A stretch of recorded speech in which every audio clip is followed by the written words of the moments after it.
ఆ, ప్రకాష్ సార్,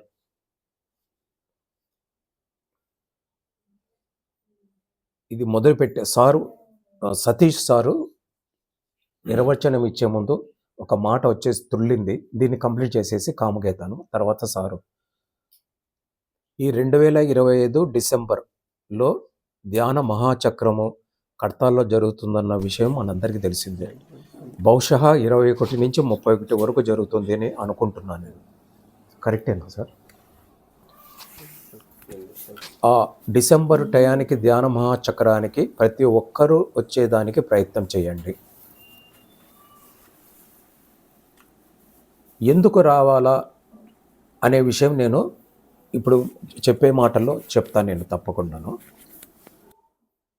ఎందుకు, దాని ప్రత్యేకత ఏమి, దాని విశిష్టత ఏమి, అక్కడ రావటం మూలాన ఏమన్నా లాభం ఉందా అనే విషయం మీకు తెలియజేస్తాను. అక్కడికి వచ్చేటప్పటికి ఇక్కడ వచ్చిన వాళ్ళందరూ కూడా కొద్దో గొప్ప అందరు కూడా నాకంటే కూడా, నన్ను పోల్చుకున్నాను కాబట్టి కొద్దో గొప్ప అంటున్నాను, అందరూ ధ్యానం చేసేవాళ్ళే అని నాకు అర్థమైంది. ఈసారి డిసెంబర్కి అందరూ వచ్చేటప్పటికి నేను ఇప్పుడు చెప్పబోయే 2-3 పాయింట్లు మీరు సాధన చేసి వాటిని మీరు మీ అనుభవంలోకి తెచ్చుకొని అక్కడ మనం కలుసుకున్నప్పుడు మనందరం పరస్పరము పంచుకోవాలనేటువంటి కోరిక నా మనసు నిండా ఉంది. దీనికి మీరందరూ కూడా సహకరిస్తారు. ఈ సంవత్సరం పాటు ఇది మీరు దీన్ని హోంవర్క్ అనుకోండి, అంటే పెద్దవాళ్ళకి చెప్పటం లేదు, నా పోటీ వాళ్ళకి హోంవర్క్ అనుకోండి. మనం సాధన, మనం పుట్టినందుకు పుట్టినందుకు సాధించాల్సిన విషయాలు అనుకోండి. అది ఈ డిసెంబర్ అంటే ఆల్మోస్ట్ 12 నెలలు అనుకుందాం. 11 నెలల్లో అవి సాధన చేసి మనం అనుకున్న ఒక స్థితి మనకు అర్థం చేసుకొని అక్కడ అందరం కలుసుకుందాం ఈ రకమైనటువంటి ఫలితంతో అనే కోరిక మీ దగ్గర వెలుబుచ్చుతూ మరి నేను థ్యాంక్ యూ సార్. ఈనాటి కార్యక్రమానికి అటెండ్ అయినటువంటి ధ్యానులందరికీ ఆత్మ ప్రణామాలు. మనము ఈరోజు కలుసుకోవడానికి ముఖ్య కారణమైనటువంటి ధ్యానం. మరి ఈ ధ్యానాన్ని మనకు బోధించినటువంటి మన ప్రథమ గురువు అయినటువంటి బ్రహ్మర్షి కటేజ్ గారికి ఆత్మ ప్రణామాలు. మరి ఈరోజు మనకు సత్సంగంలో మన ప్రశ్నలకు సమాధానాలు, ధ్యానం పైన మనకున్నటువంటి అవగాహన, విశ్లేషణ, వివరణ, దానివల్ల లాభాలు అని వివరించడానికి ఇచ్చేసినటువంటి ఆంజనేయ స్వామి ప్రత్యేక ధన్యవాదాలు. మరి బబ్నార్ పిఎస్ఎస్ సెంటర్ చిన్నకేశ్వర గారికి మరి ఇచ్చేసినటువంటి ధ్యానులందరూ కూడా ప్రత్యేక హృదయపూర్వక నమస్కారం. అసలు ధ్యానం ఎందుకు చేయాలి? ధ్యానం అంటే ఏమిటి? ధ్యానం చేసేది కాదు, చూసేది అన్నప్పుడు, గమనించేదాన్ని చూసేది అన్నప్పుడు ఎందుకు ఇన్ని కోట్ల పద్ధతులు ఉన్నాయి ధ్యానాలు? మరి ఒక్కొక్కరు ఒక మార్గం ఎంచుకుంటున్నారు. కానీ ధ్యానం చేసిన వాళ్ళు ధ్యానం చేయని వాళ్ళకంటే ఎందుకు వింతగా ప్రవర్తిస్తారు? ఒక కోపంగా, మూర్ఖత్వంగా, మొండిగా ఎందుకు అలవాట్లను మానలేకపోతున్నారు? ఎందుకు ఇంకా ఒక కామన్ పీపుల్ ఏదైతే చూస్తున్నారో కమ్యూనిటీ, ఒక రెడ్డిస్ అని, బ్రాహ్మిన్స్ అని, వైశ్య అని చెప్పి, పటేల్ అని, మరి ధ్యానం చేసి కూడా ధ్యానులు కూడా ఎందుకు ఆ ఫీలింగ్స్ కమ్యూనిటీలో ఉన్నారు ఇంకా రెడ్డిస్ అని? ఎందుకంటే ప్రస్తుతం ఇది జరుగుతున్నాయి, మనం చూస్తూ ఉన్నాం, మన అనుభవంలో కూడా వచ్చాయి. మరి ధ్యానం చేస్తే ఏమీ లేని స్థితి తెలుసుకుంటాం అన్నప్పుడు ధ్యానం చేస్తూ కూడా ఇంకా ఎందుకు డబ్బున్న వాళ్ళకి విలువ ఇస్తున్నాం? మనం వాడు డబ్బు ఇస్తాడో ఏడో తెలియదు మనకు, కానీ ముందు డబ్బు ఉన్నాయంటే విలువ ఇస్తున్నాం. అసలు మనం ఇవ్వాల్సిన విలువ దేనికి? ఆ పదవికే, డబ్బుగా, మనిషికి. డబ్బుకే ఇచ్చేటట్టయితే ఆ వ్యక్తికి ఇవ్వాల్సిన అవసరం లేదు. మరి ఎందుకు కారణం? ఈ ప్రశ్నలకు సార్ సమాధానం చెప్తారని.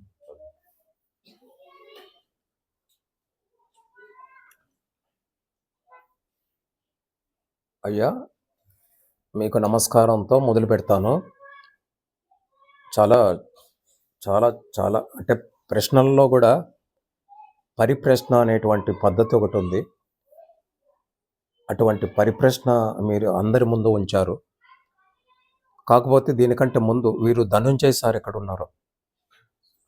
ధనుంజయ్ సార్, ఇప్పుడు సారు ఒక ఒక చాలా చాలా అద్భుతమైనటువంటి ఒక సందేహం మన ముందు ఉంచారు.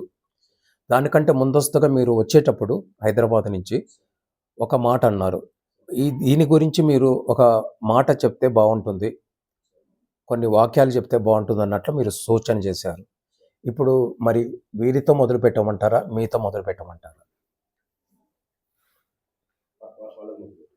మొదలుపెట్టమంటారు. Okay sir.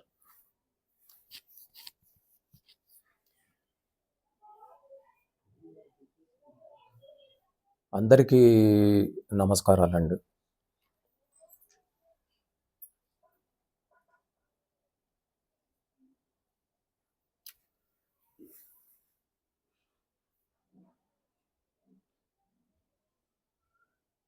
ధ్యానం చేస్తే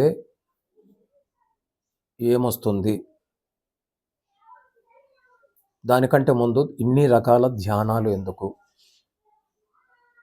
ఇన్ని రకాల ధ్యానం అంటే ఏంటి అంటే, మొట్టమొదట్లోనే ధ్యానానికి నిర్వచనం ఇచ్చినటువంటి మొట్టమొదటి మహానుభావుల్లో పతంజలి వారు ఒకరు అని మనకు తెలిసింది. నా గొంతు అందరికీ వినిపిస్తుందా? స్పష్టంగా ఉందా? పతంజలి వారు ధ్యానం అంటే ఏం చెప్పారు? చిత్తము వృత్తి నిరోధం చేయటమే ధ్యానము అన్నట్టు చెప్పారు ఆయన. ధ్యానానికి సంస్కృతం సంబంధించిన పదంలో యోగము అంటారని మనము విన్నాం. యోగము అంటే కలయిక. ఏ కలయిక?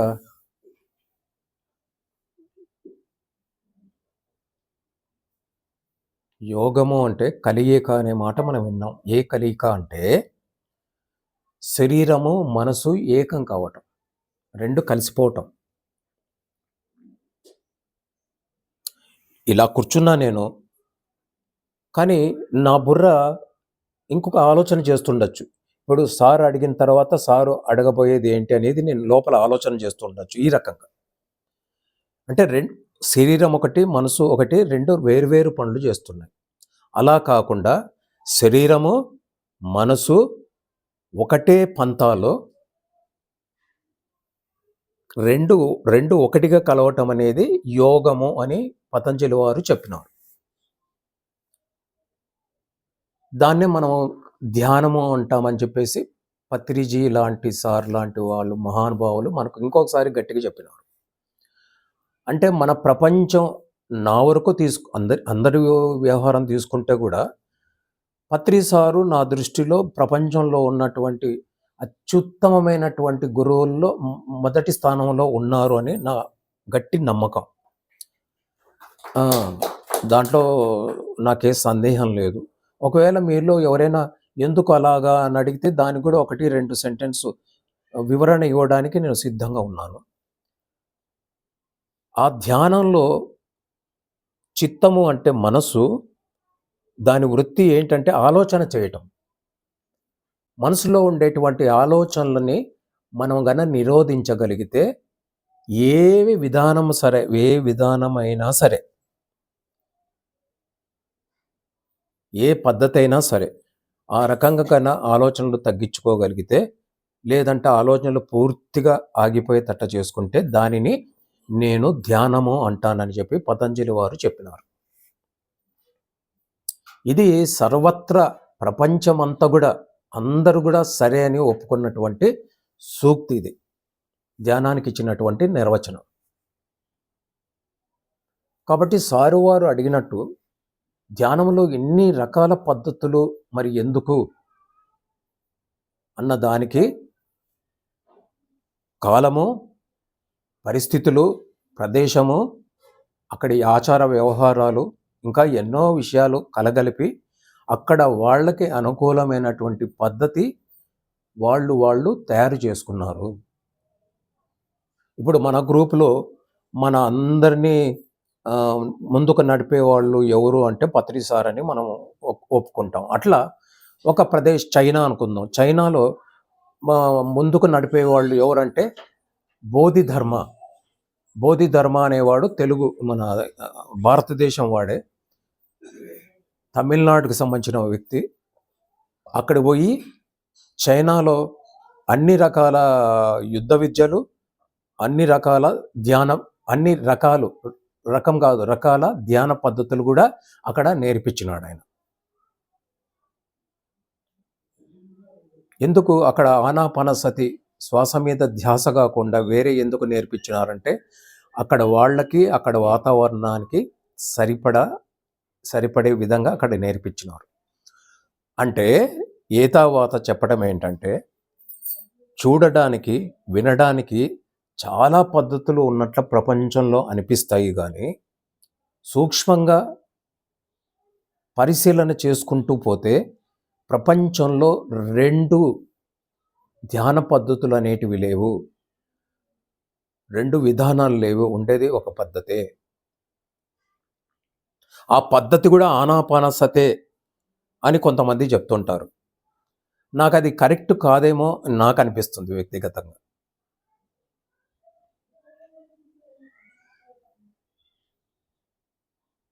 ఒకానొక మంచి పద్ధతుల్లో ఆనాపానసతి ఒకటిని నేను నమ్ముతా.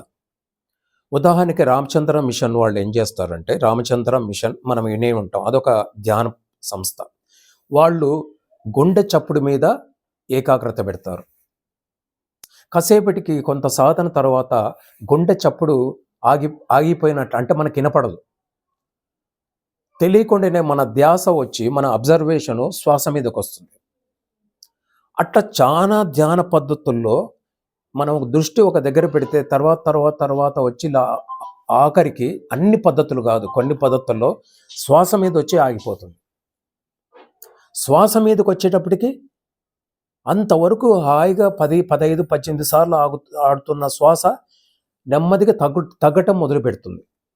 తగ్గటం మూలన శ్వాస తగ్గుతూ ఉంటే ఆలోచనలు తగ్గిపోతాయి. ఒక స్థితిలో ఆలోచన రహిత స్థితికి వస్తాం. వచ్చినప్పుడు జరిగే విచిత్రము ఏంటి, ఆలోచనలు గనక లేకోకుంటే మనస్సు అనేది లేకుండా పోతుంది, మనోనాశనం జరుగుతుంది. లేకుంటే మనోరాహిత్యం జరుగుతుంది, అంటే మనసు అనేది లేకుండా కరిగిపోతుంది. దానికంటే ముందు ఆలోచనలు 5 సార్లు 6 సార్లు నిమిషానికి జరిగేటప్పుడు మొదట 15, 18 సార్లు జరుగుతుంది శ్వాస నిమిషానికి. 5, 6 సార్లు జరిగినప్పుడు శరీరం మీద స్పృహ కోల్పోతాము. శరీరం ఒకటి ఉంది, ఇప్పుడు అట్లా కళ్ళు మూసుకొని మనం కాళ్ళు ఇక్కడ ఉన్నాయని విజువలైజ్ చేసుకుంటే, విజువలైజ్ అంటే ఊహించుకుంటే కూడా మన కాళ్ళు ఎక్కడున్నాయో చేతులు ఎక్కడున్నాయో, నేను ఇలా కూర్చున్నానో అలా కూర్చున్నానో కూడా తెలియనటువంటి స్థితిలో వెళ్ళిపోతాం సాధకుడు. తర్వాత మనోనాశనం, ఆలోచనలు తగ్గిపోయినా కాబట్టి మనసు లేకుండా పోతుంది. ఈ పోతుంది అనే దానికి అర్థం ఏంటంటే మన పతంజలి స్వామి చెప్పినట్ల శరీరము మనసు లేకుండా పోవటమే లయము అనే దాన్ని ఒకసారి నాశనము అంటారు, ఇంకొకటేమో కలిసిపోవటము అంటారు. కాబట్టి పతంజలి వారి సూత్రం ప్రకారము అక్కడ ధ్యానం అనేది స్థితి వచ్చింది అనే దానికి అర్థం. ఇది ఆనాపానసతి ద్వారా మాత్రమే కాకుండా చాలా రకాల అద్భుతమైన పద్ధతులు ఉన్నాయి, వాటి ద్వారా కూడా సాధ్యమే. ఉదాహరణకి బుద్ధుడు అంటే గౌతమ బుద్ధుడు అని మనం చాలాసార్లు అనుకుంటాం. ఇప్పుడు ఈ పరిస్థితులు కూడా వారినే అనుకుంటున్నాం. వారి దగ్గర వచ్చినటువంటి శిష్యులకి ఏ ఇద్దరిలో ఒక్కరికి కూడా ఆనాపానసతి చేయమని చెప్పలేదు ఆయన. బుద్ధుడి గురించి మనం కొంచెం విచారణ చేస్తే, వారి జీవితం పరిశీలించడానికి ఎన్నో మాధ్యమాలు ఉన్నాయి. అట్లా పరిశీలిస్తే ఏ ఇద్దరికి ఒకటే పద్ధతి చెప్పలే. ఆయన దగ్గర అప్పట్లో ఒక 64 పద్ధతులు ఉండేటివి. 64 పద్ధతులు ఒక్కొక్కరికి ఏదేది తగినట్లునో చెప్పేవాడు.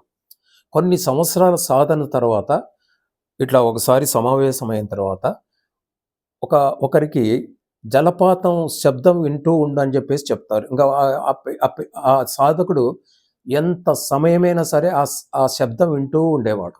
ఆ వింటూ ఆలోచన రహిత స్థితికి పోయేవాడు,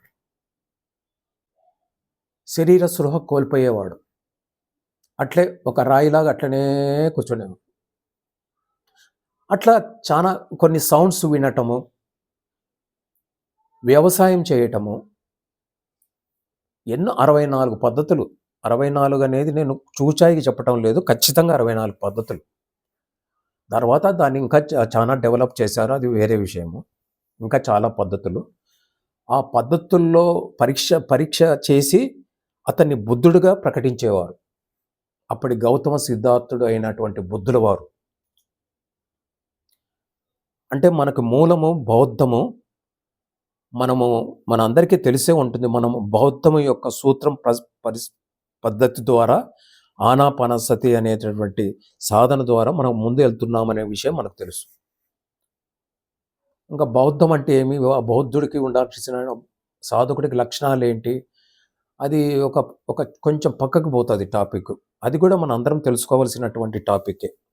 చాలా ఏళ్ళ నుంచి ధ్యానం చేస్తున్నాం కానీ ఒక బౌద్ధుడు అనేటువంటి భిక్షువో లేకుంటే సాధకుడో ఉండాల్సినటువంటి లక్షణాలు ఏంటి అనేటివి కూడా తెలుసుకోవలసిన అవసరము ఆనాపానసతి చేసే ప్రతి వ్యక్తికి కంఠతః రావాల్సినటువంటి విషయం. ఆ పద్ధతులు పాటిస్తూ ఆ గుణగణాలు మనం నేర్చుకుంటూ ఆ సాధన చేస్తే అచిరకాలంలోనే తొందరగా మనం ఆ స్టేజ్కి చేరుకుంటాం, బుద్ధత్వ స్టేజ్కి చేరుకుంటాం అనేది ఒక సత్యము. కాబట్టి కమింగ్ టు ద పాయింట్, ప్రపంచంలో 2 ధ్యాన పద్ధతులు అనేటివి లేవు. ఉన్నదంతా ఒకటే ధ్యాన పద్ధతి. అది కూడా ఆనాపానసతి అని చెప్పడానికి వీల్లేదు. బహుశా ఈ మాట పత్రి సారు చెప్పిన దానికి విరుద్ధంగా అనిపిస్తుండొచ్చు. పత్రి సారు దగ్గరకు వచ్చిన వాళ్ళందరూ కూడా ఒకటే స్థితిలో రారు. ఒక్కొక్క స్థితిలో ఒక్కొక్క గుణంలో వస్తారు. కాబట్టి అందరికీ సంబంధించి ఒక టైంలో వారు ఆ రకంగా చెప్పి ఉంటారని నా నమ్మకం.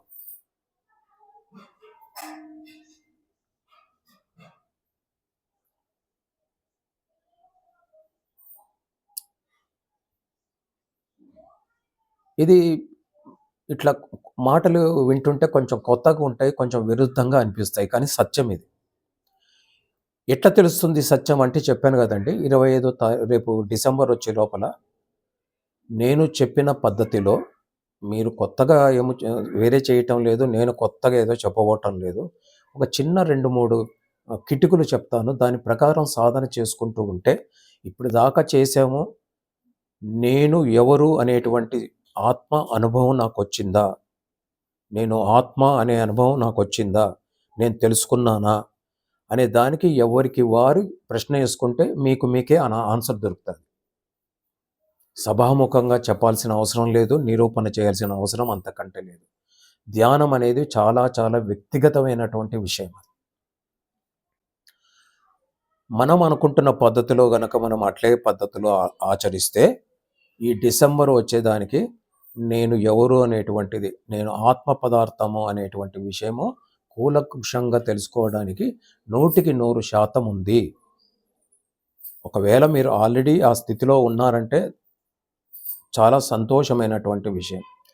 నాలాగా ఇంకా ఆత్మ అనేది నేను ఇంకా తెలుసుకోలేదు,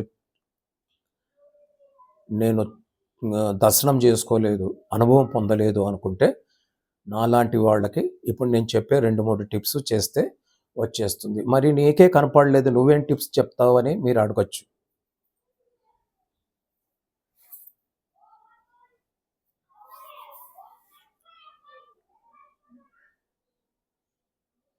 మీరు ఎట్లా అడగరు కాబట్టి నేనే ప్రశ్న వేసుకుంటున్నాను. ఈ ప్రశ్న మీరు తర్వాత ఒక 10 నిమిషాల తర్వాత వేయండి, నేను సమాధానం చెప్తాను. ఆ సమాధానం కూడా మీకు బాగా నచ్చుద్ది. అంటే ధ్యానం చేయకుండా, అంతర్ముఖం కాకుండా ఆత్మ అనే పదార్థాన్ని నువ్వు అనుభవించినావా అనే దానికి నేను సమాధానం చెప్తాను. ఆ సమాధానం కూడా మీలో ఒక్కరు కూడా లేదు అనకుండా మీరందరూ మనస్ఫూర్తిగా అవును, కరెక్టు అనే రకంగా నేను మీకు చెప్పే ప్రయత్నం. దీంట్లో లాజిక్ లేదు, రీజన్ ఏం లేదు. సింపుల్ మాటలతో చెప్తాను. తర్వాత ధ్యానంలోకి వచ్చిన తర్వాత చిన్న పెద్ద, డబ్బు పేద, తర్వాత కులమతాలు ఇటువంటి విభేదాలు ఉన్నాయి, ఎందుకు అలాగా అనేటువంటి మాట కూడా సారు అడగటం జరిగింది. 2 ధ్యాన పద్ధతులు ఉన్నాయి. ఒకటి నేను ఇంతకుముందే చెప్పినట్ల ధ్యానంలోకి దిగిన తర్వాత అంటే సాధన చేస్తూ ఉన్నప్పుడు మొత్తం ఆలోచన రహిత స్థితి రావడానికి ముందే నిమిషానికి మనం గనక 9 సార్లు శ్వాస తీసుకోవటం అనేది గనక ఆ స్థితికి వచ్చామంటే బయట ప్రపంచం గురించి మనకు తెలియదు కానీ నాకు తెలియదు కానీ మనకి ఈ రకమైనటువంటి ద్వంద్వ పరిస్థితి అనేది మనలో నుంచి వెళ్ళిపోతుంది.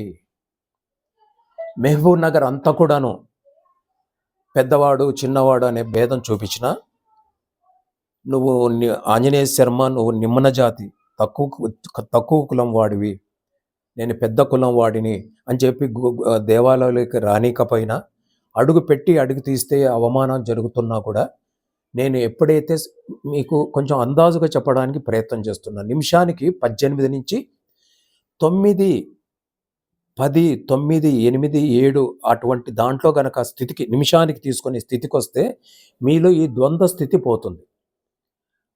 ప్రపంచం మారింది, ప్రపంచం దృష్టి వాళ్ళు మారినారని నేను చెప్పను, ఎప్పటికీ చెప్పను.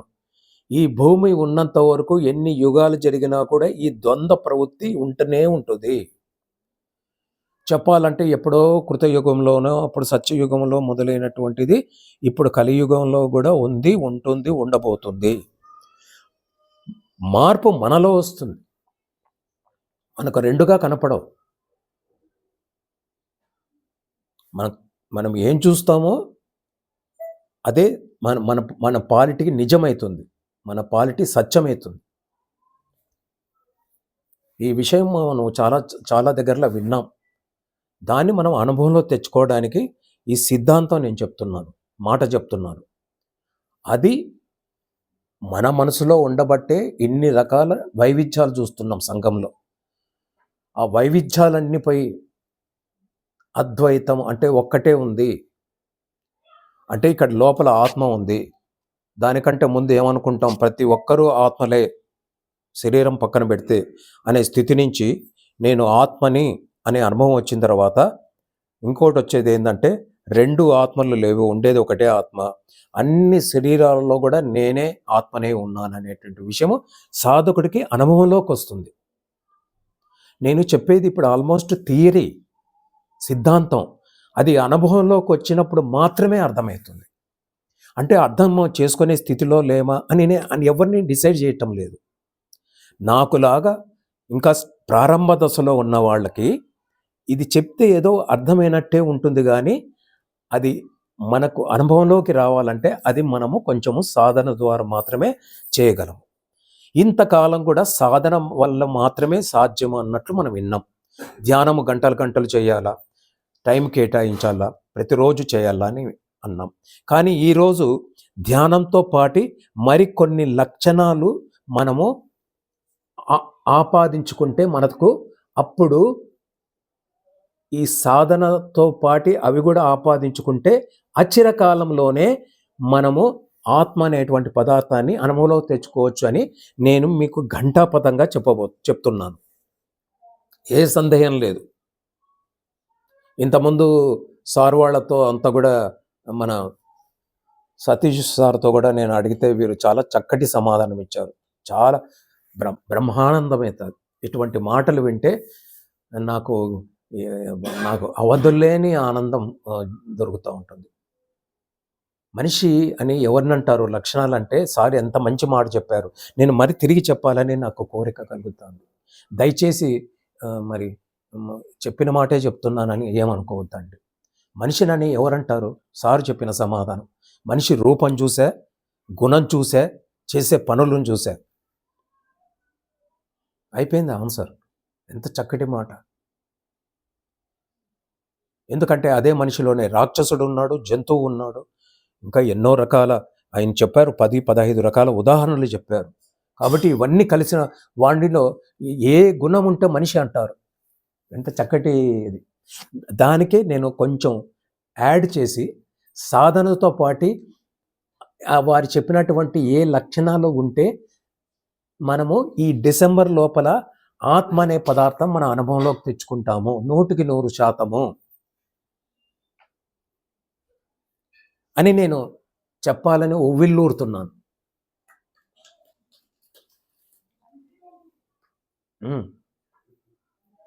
నన్ను ఫోటో తీస్తున్నావా, వీడియో తీస్తున్నావా? ఈయనంత అందంగా తీయాలన్నా మొహం, లేకుంటే నేను మొక్కుకు వస్తా.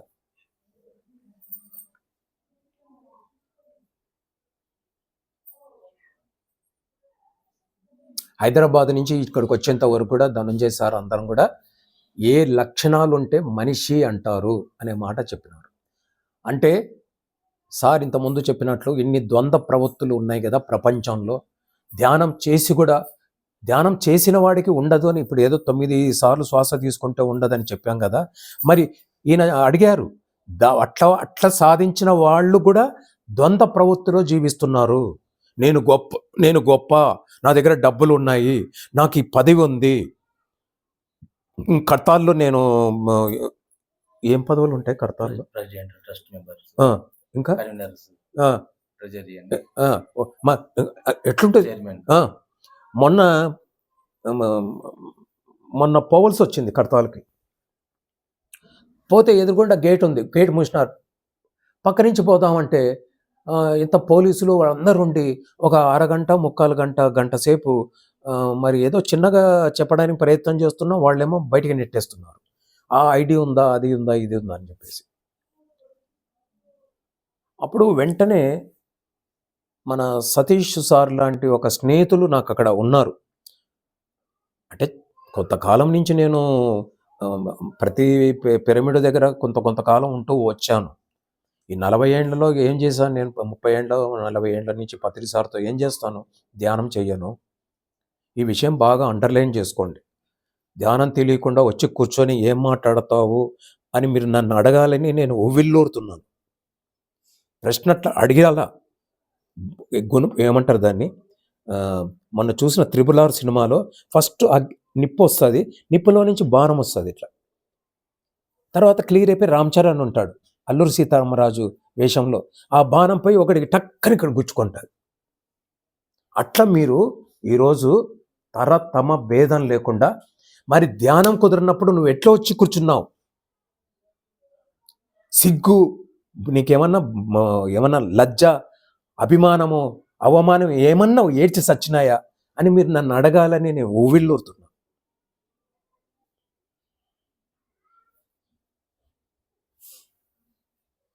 నేను అడిగిన ప్రశ్న ఏమైనా తప్పుగా అడిగినానా సార్?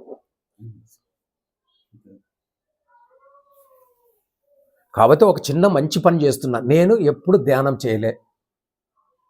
ఆల్మోస్ట్ 1987 ఒకసారి కలిసిన సార్ని కర్నూలులో బయట, తర్వాత 89, తర్వాత 92. అప్పటి నుంచి ఇప్పుడు దాకా ఈ క్షణం వరకు నేను మరి చనిపోయేంత వరకు కూడా ధ్యానం చెయ్యను. మరి ధ్యానం గురించి తెలియకుండా ఇంతమంది ధ్యానులు, అనుభవజ్ఞుల ముందు కూర్చొని ఏం మాట్లాడడానికి వచ్చినావురా దుర్మార్గం విధవ అని ఒక్కరన్నా మందలిస్తారేమో, పెద్దవాళ్ళన్నా మందలిస్తారేమో అని నేను ఊవిళ్ళూరుతున్నా, అంటే ఎదురు చూస్తున్నా. మరి అటువంటి వాడి కూడా దొంత స్థితి ఉంది, అంత మంచి స్థితి పోయి వాడికి తరడై ఉందంటారు. ఆత్మతో ఏమంటారు అనుభవాలు? ఒక 2-3 చెప్పండి సార్. ఇది ధ్యానంలో హై స్టేజ్ పోయిన వాళ్ళు కొన్ని అనుభవాలు చెప్తారు. ఏం స్టేజ్? ఇప్పుడే నేను మెట్ల దగ్గరే శివుడు వచ్చి నా కాలు ముక్కినాడు, దీవించి వచ్చినాను. ఇట్లా అనుభవాలు కూడా నేను 1-2 విన్నాను సార్, మీరు కోపం చేసుకోవద్దండి. అట్లా విన్న తర్వాత అంత గొప్ప ఆయన అక్కడ కూర్చుంటేనే, ఇప్పుడు నేను సతీష్ సార్ కూర్చుంటాం అనుకో, అనేటప్పటికీ ఇంటి యజమాని ఎవరు? ధనంజయ్ సార్. సార్ మీరు ఇక్కడ వచ్చి కూర్చోండి అంటారు. ఎందుకంటే ఆయన పెద్ద గురువు, మహాజ్ఞాని, పత్రి సార్ తర్వాత అంత పత్రి సార్ అని పేరు పెట్టి అనుకున్నటువంటి వ్యక్తి, ఆయన దగ్గర పోయి పక్కన కూర్చుంటావా? అంటే ఆల్రెడీ ఇన్స్ట్రక్షన్ పోయి ఉంటాయి ధనంజయ్ సార్కి, ఆయనకి ఇష్టం ఉండదు, కానీ ఆయన అంటే ధనంజయ్ సార్కి అర్థమవుతుంది, సార్ మీరు వచ్చి కూర్చోండి అనేటువంటి సంఘటనలు జరగవా సార్? మీరు అడిగింది ఇటువంటివే కదా. నేను కరెక్ట్గానే మీకు నేను కరెక్ట్గానే మాట్లాడుతున్నానా? గుర్తుపెట్టుకొని మీరు అన్న ప్రశ్నకు సమాధానం చెప్తాను సార్. ఉమ్, ఎవరు ధ్యానం చేస్తారు చేస్తలేరు అనే క్వశ్చన్ వేస్తారు కదా, ఉమ్. చెప్పమంటారా? చెప్పండి మహాశయ. నేను ఇక్కడ వచ్చింది సార్లు అందరూ అభిమానంగా పిలిచారని వచ్చాను, కానీ ఇక్కడ కూర్చున్నంత నాకు ముళ్ళ మీద కూర్చున్నట్టుంది. నాకు కొంచెం ఉపశమనం కలగడానికి ఏదైనా చెప్పండి స్వామీజీ. సారు మనకు కనిపిస్తున్నటువంటి ఆంజనేయ శర్మ సారు ఈ రూపంతో ఈ పేరుతో మనకి ఈ జన్మలో కనిపిస్తున్నారు. సారు ఫస్ట్ యుగమైనటువంటి కృతయుగంలో శివుని సాన్నిధ్యంలో జీవించారు ఆల్రెడీ. మరి త్రేతాయుగంలో రాముని సైన్యంలో ఉన్నారు ఆల్రెడీ. మరి ద్వాపర యుగంలో కృష్ణుని సైన్యంలో ఉన్నారు. ఇప్పుడు ఈ కలియుగంలో పత్రిజీ సైన్యంలో కూడా ఉన్నారు. ప్రతి జన్మలో కూడా వాళ్ళు, ప్రతి యుగంలో కూడా వాళ్ళు ధ్యానం అనేది ఆల్రెడీ నేర్చుకున్నట్టు చేసిండు. దాన్ని అన్ని అనుభూతులు మొత్తం పొందారు. ధ్యానం వచ్చిన వాడిని కొత్త చేయాల్సింది ఏంటి, కొత్త ఎరక రావాల్సిన జస్ట్ ఇప్పుడు ఈ ఎరకలోకి తీసుకొని జ్ఞానం బోధిస్తూ ఉన్నారు. మనకు చిన్నప్పుడు వాళ్ళు నేర్చుకున్నాం, మళ్ళీ ఇప్పుడు కొత్త వాళ్ళు మనం నేర్వాల్సిన అవసరం లేదు కదా. వాళ్ళు కొత్త చేయాల్సిందే ఉంది. ఒక సైకిల్ వచ్చిన వాడు మళ్ళీ సైకిల్ ఎందుకు నేర్చుకుంటాడు? నేర్పే స్థితిలో ఉంటాడు. మరి ఎన్నో జన్మల నుంచి, ఎన్నో యుగాల నుంచి నేర్చుకున్నటువంటి సాధన అనేది ఇంకా ఇంప్రూవ్మెంట్, ప్రోగ్రెసింగ్ ఉంటాయి కానీ డౌన్ఫాల్ ఉండదు కదా. కాబట్టి ఇప్పుడు మనకు బోధించడానికి వచ్చిందని నాకు అర్థం. నేను మాట్లాడచ్చా సార్? Okay sir. ఇప్పుడు ఇవన్నీ నిజాలు అని మేము ఎట్లా నమ్మాల? నాతో సహా నేను పత్రిసారు పాదాల మీద ప్రమాణం చేసి చెప్పేది ఏంటంటే, ఆ రోజు నుంచి ఈ రోజు వరకు, ఈ రోజు నుంచి చచ్చేంత వరకు ధ్యానము చేయలేదు, చేయబోను. ధ్యానమే చేయలేనప్పుడు ఇప్పుడు సారు చెప్పినటువంటి అతి అలౌకికమైన విషయాలు, అద్భుతమైన విషయాలు నా పట్ల ఎట్లా నిజమవుతుంది? వీరు ఇట్లా చెప్తుంటే నా మీద ప్రేమ ఉంది, సంస్కారవంతులు కాబట్టి ఇట్లా మాట్లాడారని నేను సరిపుచ్చుకోవచ్చు. కానీ నిజానికి ఇక్కడ ఉన్న వాళ్ళల్లో ఒక్కరినైనా ఈడి మొహం నిజంగా అట్టనే ఉంది, కృతయుగం అంటే అదేదో చిన్నప్పటి నుంచి పలికినాం కాబట్టి ఉంది, లేకుంటే అది కూడా నాకు తెలియదు. అట్లా మీరు చెప్పిన దాన్ని మేము ఎలా నమ్ముతాం సార్? ఆధ్యాత్మికం అనేది అలౌకికం, లౌకికం అనేది కనిపించేది. మరి వీరు కనిపించేటట్టు చూపించమంటే నేను చూపించలేను. కనిపించేటట్ల చూపించదండి, ఎందుకంటే ఏం లేదు డొల్లా కాబట్టి. నేను అనేది మమ్మల్ని ఎట్లా నమ్మమంటారు? నాకు ఇప్పుడు అనిపిస్తున్నది, అనుభూతి చెందింది, ఆ జ్ఞానాన్ని గ్రహించి, ఆ స్థితిని గ్రహించి. నేను అదే చెప్పాను సార్, అది మీ దొడ్డ సంస్కారం. దొడ్డ సంస్కారం అంటే గొప్ప గొప్ప. అదొక దరిద్రమైంది సార్ నాకు. అన్ని రాష్ట్రాలు తిరిగి ఆ భాష కొంచెం, ఈ భాష కొంచెం, అంత కలగలిపి ఇప్పుడు నాకు తెలుగు సరిగా మాట్లాడటం రాకుండా పోయింది. వీరిది పెద్ద సంస్కారం కాబట్టి, వారు కొంతకాలం నుంచి నన్ను తెలుసు కాబట్టి, వీరు ఆల్రెడీ పాజిటివ్గా ఆలోచిస్తున్నారు కాబట్టి ఎవరిని చూసినా అట్లనే ఆలోచన చేస్తుంటారు. చూడండి, వెంటనే సమాధానం చెప్పాను. వీరి కలిగినటువంటి భావన అది. అదే భావంతో ఉండటం మూలాన భవిష్యత్తులో ఎప్పుడైనా మేము ఇద్దరం కలుసుకుంటే కూడా స్మూత్ జర్నీ అనేది జరుగుతుంది. అంతే కదా. బాగా పొగిడేవాడు, మెచ్చుకునేవాడు, ఇష్టపడేవాడు ఉంటే హాయిగా ఉంటుంది. లేకుంటే రుసబుస, కుసగుస అట్లా ఉంటే ఎట్లుంటుంది జీవితం? ఒక్క గంట కూడా జీవించలేం కదా, నీకు తెలుసు కదా.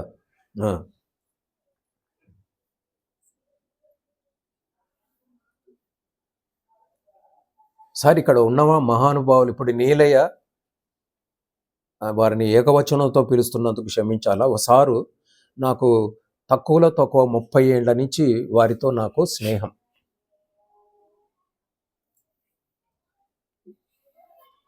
అప్పుడప్పుడే పెళ్ళయిండే, అప్పుడప్పుడే ఉద్యోగం. నేను వారిని కూడా అడుగుతున్నా, ఇన్ని ఏళ్ల నుంచి మీ ఇద్దరం పక్కన పక్కన ఉండి జీవించినాము, వినపడుతుందన్న మాట. సార్ ఏమంటారంటే, కృతయుగంలో నుంచి ధ్యానం చేసి చేసి చేసి చేసి వచ్చి ఇప్పుడు వచ్చి చెప్పడానికి వచ్చినారు అని వారు భావన చెప్పినారు. అది నిజమేనా? అది కాదు నీలయ్య సార్, నన్ను చూస్తే మీకు అట్లా అనిపిస్తుందా? సార్ మాటలకు ఎప్పుడు చేస్తలేదు అంటున్నారు కానీ చేయాలంటున్నారు కానీ మీరు ఎంతో చేసిండ్రు. మీరు గతం పక్కన పెట్టండి. ఈ జన్మలో మనకి 30 ఏళ్ల సంధి ఉంది, స్నేహం ఉంది. 30 ఏళ్లలో ఒక్క సెకండు నేను ధ్యానంలో కూర్చుండగా మీరు చూసారా? ఒక్క సెకండు. మొదలుతో చేశారు సార్. మీ దుంపతైగా. సరే, కాసేపు సారు వారు చెప్పిన దాన్ని కొంచెం పక్కన పెడదాం. నేను చెప్పబోయే విషయం ఏంటంటే, కొంతకాలం నేను వచ్చేటప్పుడు కూడా అడిగాను. ఒక అనుభవం చెప్పి, ఈ కడతాల్లో ఒక అనుభవం జరిగింది. మూడో కన్ను గురించి కొంతమందితో కూర్చోబెట్టి, మహానుభావులను కూర్చోబెట్టి దాని మీద టాపిక్ నడిచింది. దాంట్లో పత్రి సారు బావమరిది అయినటువంటి ద్వారకనాథ్ సారుని కూడా మధ్యలో కూర్చోబెట్టి చేపించినారు. అక్కడ 6 మంది 7 మంది మాట్లాడుతూ ఉన్నారు. నా అభిప్రాయము ధనుంజయ సార్కు చెప్పడం జరిగింది. ఏంటంటే, అర్థం కాదు. దీని గురించి మీరు యూట్యూబ్లో కూడా కొట్టండి. మెసేజ్ల కింద, అయ్యా మేము గురు అని పిలుస్తాం ఆయన్ని. గురువు అంటే మా పత్రి సార్ గురువులా కాదు. గురువు అనేది ఒక అలవాటు. మీ చుట్టుపక్కల ఉన్నోళ్ళని ఎప్పుడు చంపబోతున్నావు అని నేను మెసేజ్ పెట్టిన. ఆ మెసేజ్ కూడా మీరు చూడొచ్చు, నిన్ననే పెట్టిన.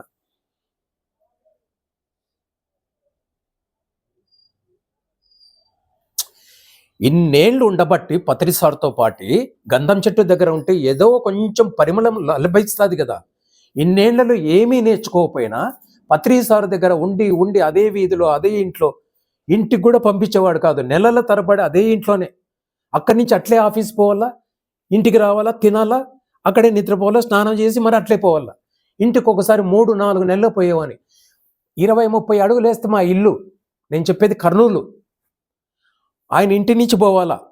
సారు ఎట్లా పట్టుకుంటాడో తెలియదు కానీ, కొంచెంసేపు రాయా, టీ తాగిపో అంటాడు. ఆ టీ తాగటం అనేది ఎన్ని రోజులు అవుతుందో, ఎన్ని రోజులకు పంపిస్తాడో దిక్కులేదు. అప్పటికి నాకు పెళ్ళయి 10 రోజులైంది. 10 రోజులైంది నా పెళ్ళాన్ని చూడాలనే ఆలోచన కంటే, ఇంటికి పోతే మా అమ్మ నన్ను ఏ అక్షింతలేసి నన్ను ఎట్లా తిడుతుందో, మా తల్లిదండ్రులకు ఎదురు చెప్పడం అనేది ఎప్పటికీ అలవాట్లేదు. వారు ఏమి చెప్తే అదే కరెక్ట్. అటువంటి పద్ధతిలో పెరిగినా, మరి చెడ్డదో మంచిదో నాకు తెలియదు. ఆ రకంగా సార్కు నేను మెసేజ్ పెట్టిన, ద్వారక సార్కి. సార్ మీరు గురు తుసి గ్రేట్ హో, when do you kill them. ఇది మెసేజ్ నేను పెట్టింది. మీ చుట్టుపక్కల కూర్చున్నారు కదా, మీతో పాటు కూర్చున్నారు కదా, వాళ్ళని మీరు ఎప్పుడు చంపబోతున్నారు అని అడిగిన. ఎందుకంటే ఇన్ని 40 ఏళ్లలో ఉన్న తర్వాత సారు జ్ఞానం అంటే మాట మీద ధ్యాస, మాట మీద ధ్యాస, మాట మీద ధ్యాస అని చెప్పి ఇంకోటి అన్నారు. నువ్వు వ్యక్తిగతంగా ఎవరినన్నా చంపరా, ఏమన్నా చేయరా, అవలా పనులు చేయి, కానీ నా దగ్గరకు వచ్చిన మాట మాత్రము ఒక్కొక్క మాట బంగారం తూచినట్లు మాట్లాడు. ఈ అనుభవం చాలా మందికి ఉంటుంది. పత్రి సార్ ఉన్నప్పుడు, ఏమయ్యా ఏంటి సంగతి, అంత ఓకే సార్. ఇక్కడ ఎవరైనా పత్రి సార్తో అనుభవం ఉన్నవాళ్ళు, సారు అలాంటి వాళ్ళకి నీలై ఈయన ఎక్కువ మాట్లాడు, దూరం ఉంటాడు. సార్తో అనుభవం ఉంది కదా సార్ మీకు. దూరం ఉన్నా కానీ ఈ మాట ఎవరినైనా అడగంగా విన్నాం అనుకోండి, ఏంటయ్యా సంగతులు, అంత ఓకే సార్. మనము అక్కడ పిరమిడ్ అనుకుంటున్నాం కదా, వచ్చే నెలకు వస్తుందా, 10 రోజుల ముందే వస్తుంది సార్. ఇక్కడ కొంచెం అనుభవం ఇప్పుడు సార్ లాంటి వాళ్ళు ఉన్నోళ్ళకి అంతా నా మాట ఒక్కటి కూడా నేను జోక్ చేయటం లేదు. ఆయనకి నో అని చెప్పటము, ఎట్లుందయ్యా సినిమా, బ్రహ్మాండంగా ఉంది సార్. వంట ఎట్లుందయ్యా నా వంట సార్, బాబా నా మాట నాకే గలీజ్ అనిపిస్తా ఉంటుంది. లోపలేమో కొన్ని విషయాలు నచ్చవు, కొన్ని విషయాలు సరే అనిపిస్తుంది, కానీ ఆయన కోసం అన్ని బ్రహ్మాండం అని చెప్పాలి. ఉదాహరణకి స్వామీజీకి అందరం క్లాప్స్.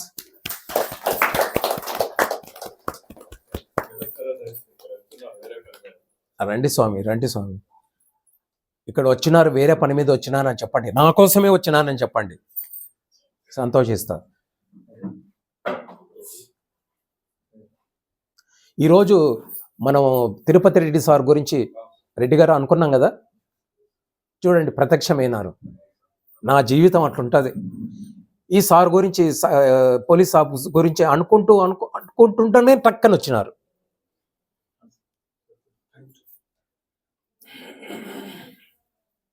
ఇంతకుముందంటే సార్ని సార్ అని పిలిచేవాళ్ళం.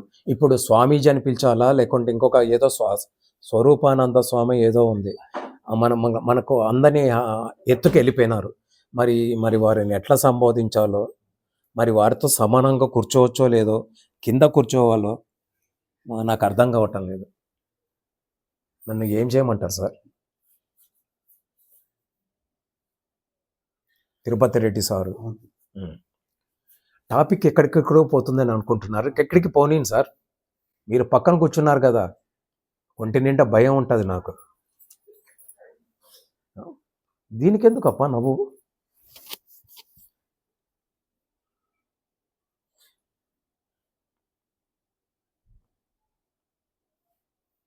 సార్ ఏదో చెప్తా ఉంటుంది. ఉన్నందుకు ఆ 40 ఏళ్లలో ఏమి చేయకుండా దానికి ప్రత్యక్ష సాక్షులు ఎవరు? సాక్షులు తిరుపతి రెడ్డి సారు, మృదులా మేడం.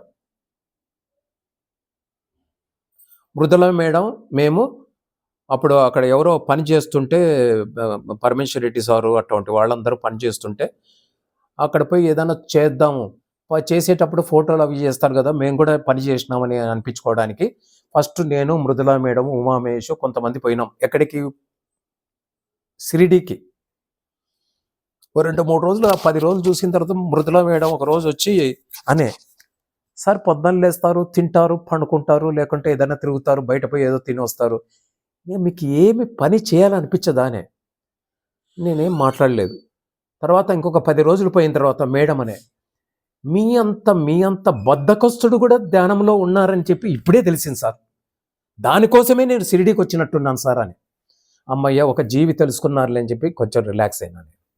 ప్రత్యక్ష సాక్షి నేను చెప్తున్నాను. మరి నేను ఎవరో లేకుండా చెప్తున్నానని అనుకుంటారేమో. కాబట్టి నేను ఇంతవరకు సాధన ధ్యానం అనేది చేయలేదు. పత్రి సారు దగ్గర ఉన్నందుకు కొన్ని లక్షణాలు, మాట మీద ధ్యాస అన్నారు కాబట్టి కొంతమంది మాట్లాడుతూ ఉండగా కొంత సమయానికి వారి యొక్క వ్యక్తిత్వం అనేది కొద్దిగా అర్థం కావటం అనేది మొదలవుతుంది. ఏదో ఒకటి నేర్చుకుంటాం కదా, వద్దన్నా నేర్చుకుంటాం కదా అటువంటి జ్ఞానుల దగ్గర ఉన్నప్పుడు. ఈ మాట ఎందుకంటున్నాను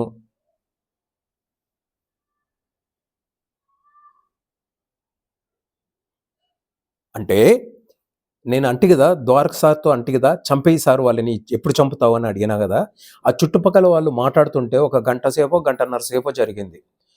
ఒక్క అక్షరం కూడా థర్డ్ ఐ అంటే 3వ కన్ను కదా. ఏం సార్, థర్డ్ ఐ అంటే 3వ కన్నేనా? దాని గురించి అడిగితే అది తప్ప వేరే మాటలన్నీ మాట్లాడుతున్నారు. మీరు అడగచ్చు, ధ్యానమే లేదు, థర్డ్ ఐ లేదు, శర్మ నువ్వు ఎట్లా చెప్తావని చెప్తే కదా. ఇన్నేళ్ల సంధి సార్తో తిరిగి ఒక మనిషి 5 నిమిషాలు మాట్లాడినారంటే వారి వ్యక్తిత్వము పట్టుకునేటువంటి లక్షణము అబ్బింది సార్ దగ్గర నుంచి నాకు. దానికి థర్డ్ ఐలు, ఫోర్త్ ఐలు, ఫిఫ్త్ ఐలు ఏమీ లేవు. ఈ 2 కళ్ళే సరిగ్గా కనపడకుండా అద్దాలు పెట్టుకున్నా. ఇప్పుడు నాకు ప్రపంచం అంతా ఏమి అయోమయంగా ఉంది. ఇప్పుడు కంటెద్దాలు తీస్తే వచ్చేటప్పుడు నేను మిమ్మల్ని కూడా అడిగినాను సార్, మరి ఇలాగా ఏమి తెలియదని నాకు అర్థమైపోతుంది, నాకే అర్థమవుతుంది. మరి ఏదో చెప్పడానికి ఎందుకు 1.5 గంట ఒక్కొక్కరు టైం తీసుకొని చెప్తున్నారు? ద్వారక సార్ చెప్తుంటే అది మీరు చూడాలి ఒకసారి. Dwaraka sir third eye topic మీద కడతాల్లో అది కొడితే వస్తుండొచ్చు. అదేమో చెప్తుంటే పూలవాన కురిసినట్లు అనిపిస్తుంది నాకు ఆయన మాటలు మాట్లాడుతుంటే. అనుభవం చెప్పేస్తున్నారు, ప్రాక్టికల్గా చెప్పేస్తున్నారు. ఇదో ఇట్లా చేస్తే ఇట్లా పోతే ఇట్లా యాక్టివేట్ అవుతుంది, ఏదో చెప్పేస్తున్నారు.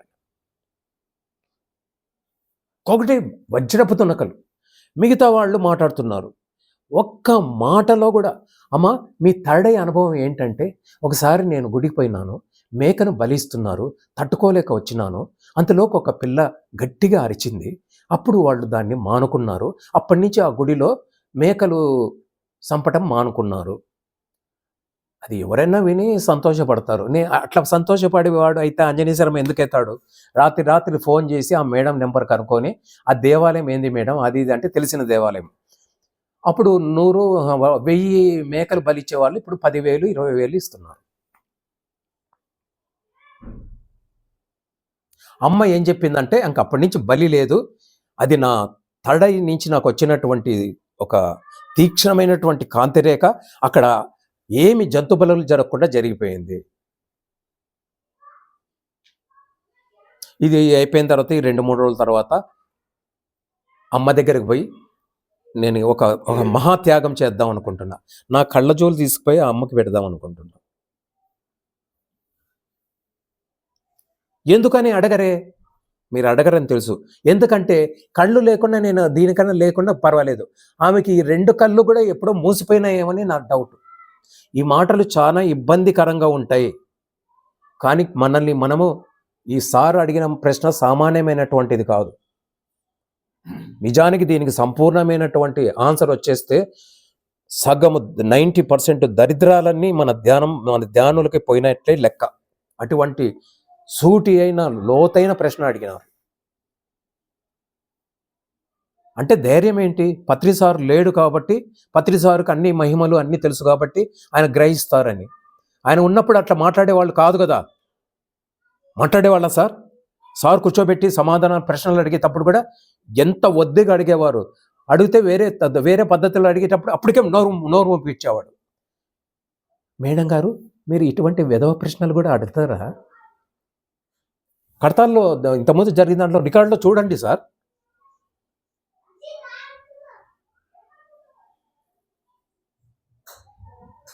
అదేదో సినిమా పాటల్లాగా ఎదిగే కొద్దీ ఒదగమని అర్థం అందులో ఉందని ఏదో పాట ఉంది కదా. అక్కడ ఈ పొట్ట పోస్తే ఒక అక్షరం తరడై గురించి చెప్తే మేక అంట.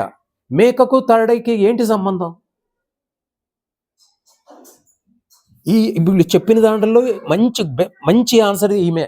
అంటే ఇంక మిగతా వాళ్ళు ఏం చెప్పుకుంటూ పోయినారో చూడండి.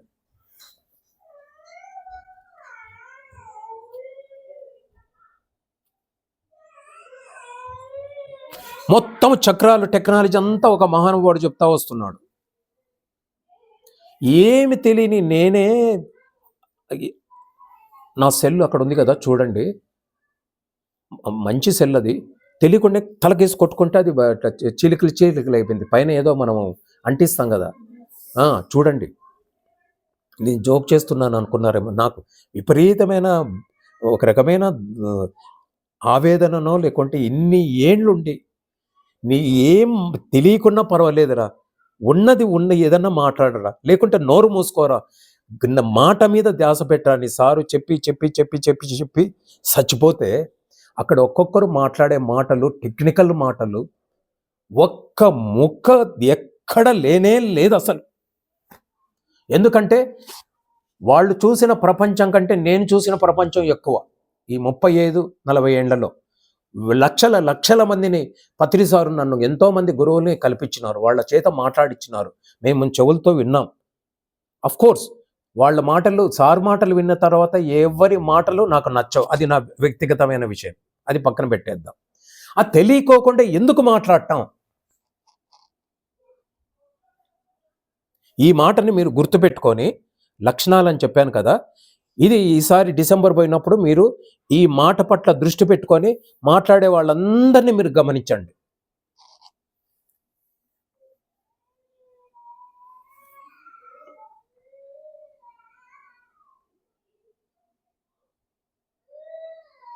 సాధనతో పాటు లక్షణం అన్నాం కదా, ఏదో ఒక మనిషి లక్షణం ఎట్లుండాలని చెప్పాం కదా. కాబట్టి మొదటి లక్షణం ఏంటంటే ఎంత తక్కువ మాట్లాడగలిగితే అంత అభివృద్ధి జరుగుతుంది ధ్యానంలో. మీకు అది సరిగ్గా అనిపిస్తేనే తప్పట్లు కొట్టండి. అంటే ఏదో నువ్వు తిరిగిగా మాట్లాడుతున్నావు అని అనుకున్నా మీరు ఒక దెబ్బ వేసినా ఈరోజు పర్వాలేదు, అన్నింటికీ పర్మిటెడ్. నేను అన్నిటికీ ఈరోజు ఒప్పుకొని వచ్చి మీ మధ్యలో కూర్చున్నా. ఈ రోజన్నా కొన్ని నిజాలు చెప్పాలని చెప్పి. సార్ చాలా సమయం అయిందా నేను మాట్లాడబట్టి?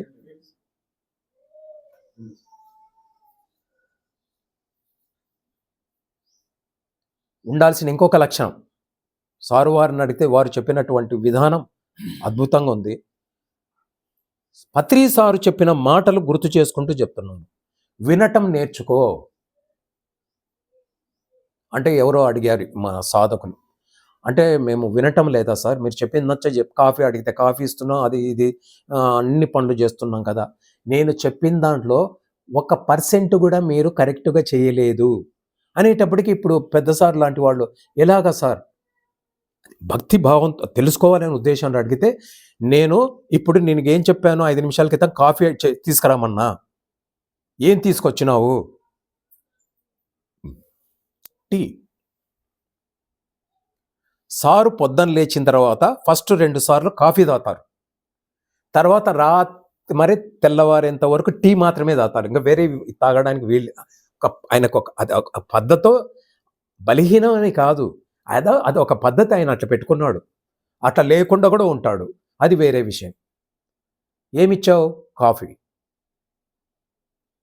నేనేమడిగా? పక్కన వాళ్ళు అందరు అన్నారు tea tea tea tea tea అని.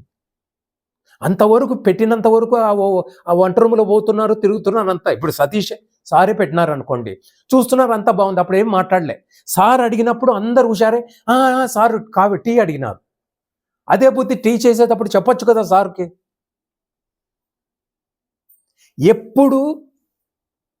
ఎప్పుడు మనము ఏమంటారు, రియాక్ట్ కావాలా అనే దాన్ని ఏమంటారు సార్ తెలుగులో? స్పందించాలో అప్పుడు స్పందించాం. ఎప్పుడు స్పందించకూడదో అప్పుడు స్పందిస్తాం. అప్పుడు అందరు లేచి టీ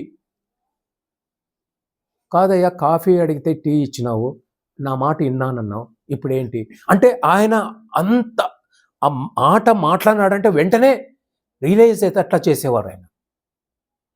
కాఫీ కదా, అడ్జస్ట్ చేసుకోవచ్చు కదా అని అనొచ్చు. అంటే జీవితంలో ప్రతి ఇచ్చిన ప్రతి సెకండ్ కూడా అప్రమత్తతతో జీవించాలా, ఎరకతో జీవించాలంటే ఉదాహరణకి బ్యాంకు పోయినాం, 1,00,000 రూపాయలు డ్రా చేసుకున్నాం. చుట్టుపక్కల దొంగలు ఉంటారు, పిక్ ప్యాకెటర్స్ అది ఇది ఉంటారని, మనం గొలుసు దొంగలు ఉంటారని మనం అక్కడక్కడ చూస్తూ ఉంటాం. అప్పుడు ఏం చేస్తాం మనం ఇట్లా బ్యాగ్ పట్టుకుంటే ఏమన్నా ఇబ్బంది అవుతుందని మనకు తెలిసినంతలో, మన తెలివితేటలో కొంతమంది లోపల డ్రాయర్ లోపల ఒక జోబులాగా కుట్టించుకుంటారు, లోపల పెట్టుకుంటారు, ఏదో ఎన్నెన్నో పద్ధతులు. అదే గొలుసు ఉందనుకోండి, ఆ షరాబ్ బజార్ నుంచి ఎక్కడో వచ్చేటప్పుడు దాన్ని ఎట్లా భద్రంగా తీసుకురావాలనేది తీసుకుంటారు. అదే ఎరుక, అదే జాగ్రత్త. మనకు లేదని కాదు, ఎక్కడ జాగ్రత్త చూపించాలా, ఎక్కడ అప్రమత్తంగా ఉండాలా అక్కడ ఉండటం లేదు.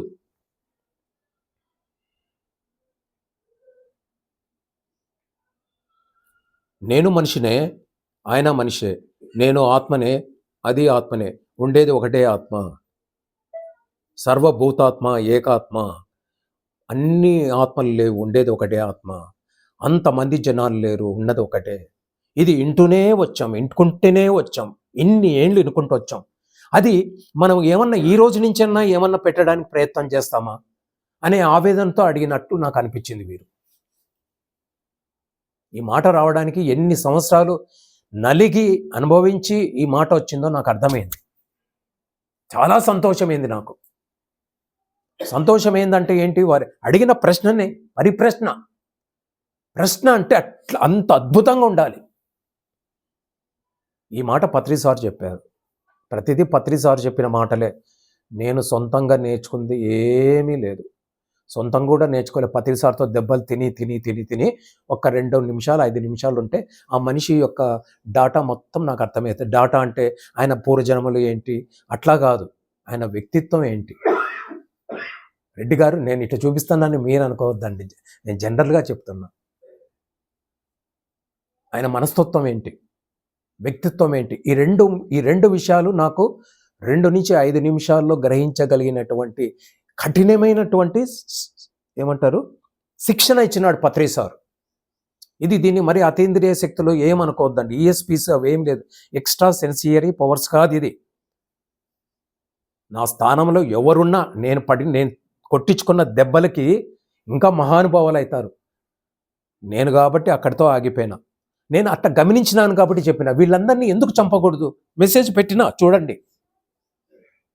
ఎంత తెలిసినా కూడా భూమికి ఇంకా ఇంకా ఇంకా అనుకువగా ఉండే రకంగా పత్రి సారు తయారవుతున్నారు మన ఎదురుగుండా.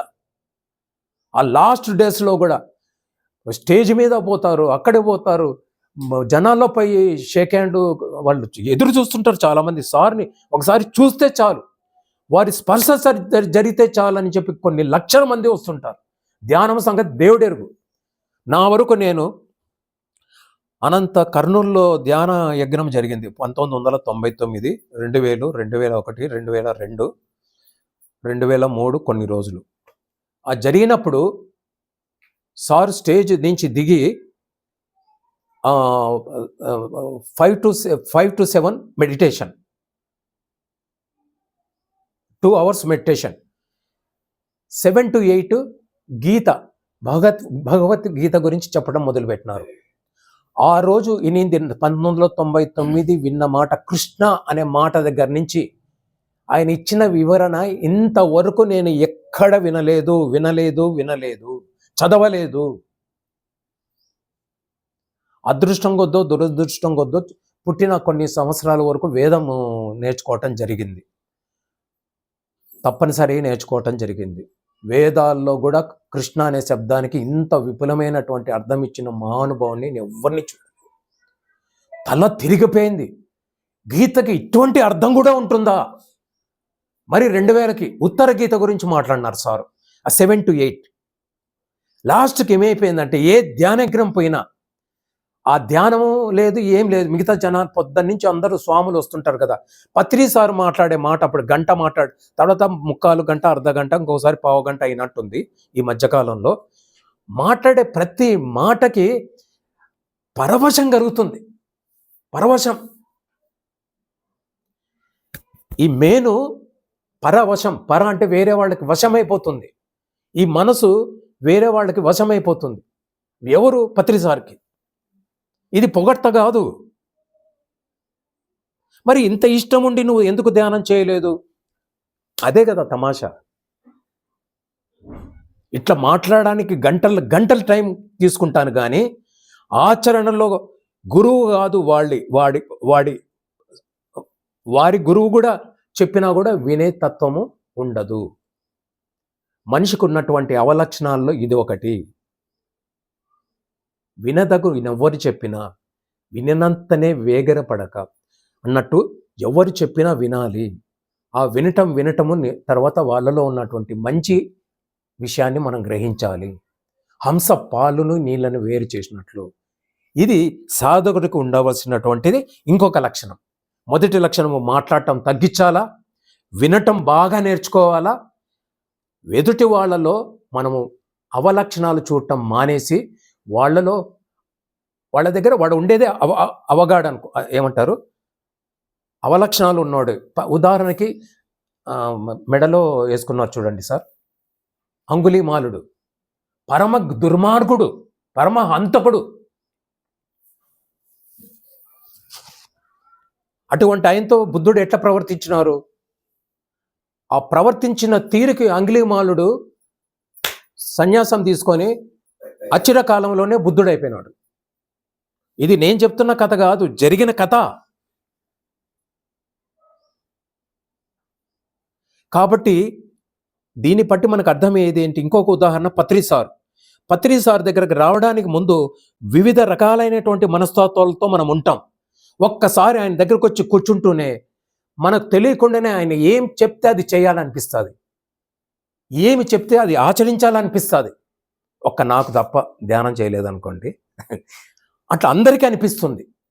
దాంట్లో చాలా గొప్పవాళ్ళు ఉంటారు, దాంట్లో సార్ చెప్పినట్లు దుర్మార్గులు ఉంటారు, దాంట్లో థర్డ్ ఐ ఓపెన్ అయిన వాళ్ళు కూడా ఉంటారు, ఈ చక్రాలు అంటారు కావు అయిన వాళ్ళు కూడా ఉంటారు. ఇంకా ఏమేమో ఉంటాయి కదా సార్, ఏవో చెప్తారు, ఇంకా ఏవో టెలిపతి, ఇట్లా ఏవో తెలిసిన వాళ్ళు ఉంటారు. కానీ బయట పోతే వాళ్ళని చూసేటప్పటికి సార్ బహుశా అట్లా బయట చూసి, సార్ సమక్షంలో కాదు, చూసి ఒక మామూలు మనిషికి ఉండేటువంటి మామూలు సంస్కారం కూడా లేనంత పరమ దరిద్రంగా ఉంటాడు వాడు. అదే మనిషి పత్రి సార్ వచ్చి దగ్గర కూర్చుంటే ఆ మనిషితో మహత్యాలు చేపిస్తాడు. ఉదాహరణకి ఒక మహానుభావుడు ఉన్నారు, వారు అద్భుతమైనటువంటి వ్యక్తి. ఆయన చూపులతోనే మనుషులు తినేస్తారు. అంటే వారికంటే నేను ఒక మెట్టు ఎక్కువ అనుకోండి, నేను చూపులతోనే ఆడవాళ్ళని తినేస్తా. ఈరోజు అన్ని నిజాలు మాట్లాడాలి కదా. అట్లా ఆయన చేత 2 ధ్యాన మహాచక్రాలు అద్భుతంగా చేయించినారు. ఒక్క 2 నెలలు పరిచయం చేస్తే నాకు తెలియకుంటే నేను కాదు, తెలియకుండానే నాకున్నదంతా కూడా ఆయన పరమైపోతుంది. అంత డబ్బు ఒక్కటే కాదు, అన్నీ అంత. ఆయనకి ఏంటి, ఆస్ట్రల్ ట్రావెల్ అవి ఇవి జరిగినాయని అందరూ ఆయన కాలు ముక్తా ఉంటారు. మరి అటువంటి వాళ్ళని చూసినప్పుడు ఇటువంటి సారుకు డౌట్ రాకుండా ఎట్లుంటుంది, మనందరికీ రాకుండా ఎట్లుంటుంది? ఇంత సాధన చేసి ఊరికే ధ్యానం చేస్తూనే మనశ్శాంతిగా ఉంది, సంతోషంగా ఉంది అని సార్ చెప్తానే ఉన్నారు. హైదరాబాద్ నుంచి ఆనందంగా ఉంది సార్, ఇట్లనే చేస్తూ ఉండాలా. అక్కడ కడతాలు పోతే నాకు జ్వరం వచ్చి ఏదేదో ఇబ్బంది అయింది, కానీ మరి మనసు కుదుటపరుచుకొని 30 వరకు ఉన్నాను సార్, సంతోషంగా ఉన్నాను సార్. వారి మొహంలో కనిపించిన దివ్యమైనటువంటి ఆ కళ్ళల్లో వెలుగు, ఆ సంతోషం ఏం దానికి ఏం సబ్స్టిట్యూట్ చేయాలా, ఏం చేయలేం. అట్లా వాళ్ళని చూసినప్పుడు మనకు విపరీతమైన డౌట్లు వస్తాయి. అంటే ఏమన్నా ఈ పవర్స్ పెరిగే కొద్దీ కొవ్వు పెరుగుతుందా, మదం పెరుగుతుందా, తల్లి చెల్లెలకు సంబంధం లేకుండా అంత దరిద్రమైన బుద్ధి వస్తుందా, విపరీతమైన కోపం వస్తుందా? విపరీతమైన కోపం వస్తుందా అని చెప్పే దానిలో ప్రత్యక్ష ఉదాహరణ నేనే. అంటే కోపం, అంటే కోపం. ఇప్పుడు నేను మాట్లాడుతుంటే కూడా కొంత కొత్త వాళ్ళకి, పిల్లలకి కోపంగా మాట్లాడుతున్నారేమో అనుకున్న ఆశ్చర్యపోవనవసరం లేదు. నేను ఇప్పుడు మామూలుగా మాట్లాడుతున్నా, కొద్దిపాటి ఏమంటారు ఫీలింగ్తో మాట్లాడుతున్నా. అట్లా కాకుండా కొంచెం గట్టిగా మాట్లాడితే నా గుణమే గట్టిగా మాట్లాడటం. వేరే ఇప్పుడు సార్ ఏమన్నారు, ఎన్నో యుగాల నుంచి వచ్చినారు, అన్ని యుగాల నుంచి వచ్చింటే కోపము ప్రథమ శత్రువు అనేటువంటి సహనము సముద్రం కంటే గొప్పది అనే విషయాలు పెద్దవాళ్ళు చెప్పంగా, ఇంకా ఈ లక్షణం ఉంటే, ఇదో ఈ లక్షణం చూసి అసలు పోయిన జన్మలు పోతే పోని, ఈ జన్మలైనా ధ్యానం అనే మాటన్న పలికినాడా అనే డౌట్ ఎవరికి రాకుండా ఉంటుంది చెప్పండి. నేను ఇప్పుడు చెప్తాను, సార్ దగ్గర జోబులో ఒక 10,000 రూపాయలు ఉన్నాయి, 1,00,000 రూపాయలు ఉన్నాయి అంట.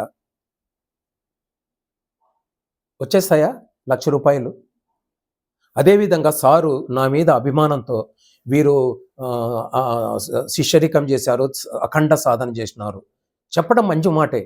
వారి జోబులో 1,00,000 రూపాయలు ఎట్లా లేవో నా దగ్గర కూడా సాధన అనేది ఏమాత్రం లేదు అని చెప్పడానికి ఇంకోసారి నేను ఉవ్విళ్ళూరుతున్నా.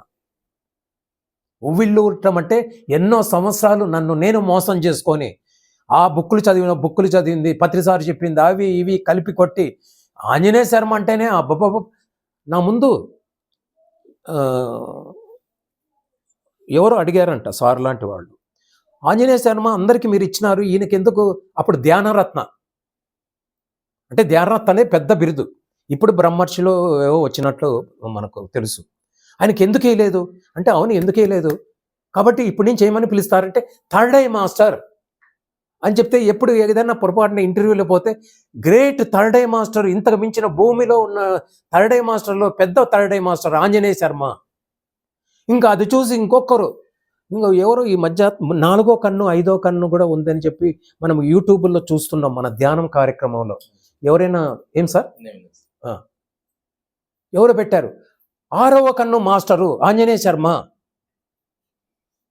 శ్రీ సన్నిధి వాళ్ళు నిన్ననే ఇచ్చినారు, ఏదో 2-3 రోజుల్లో నాకు ఇంటర్వ్యూ ఉందంట.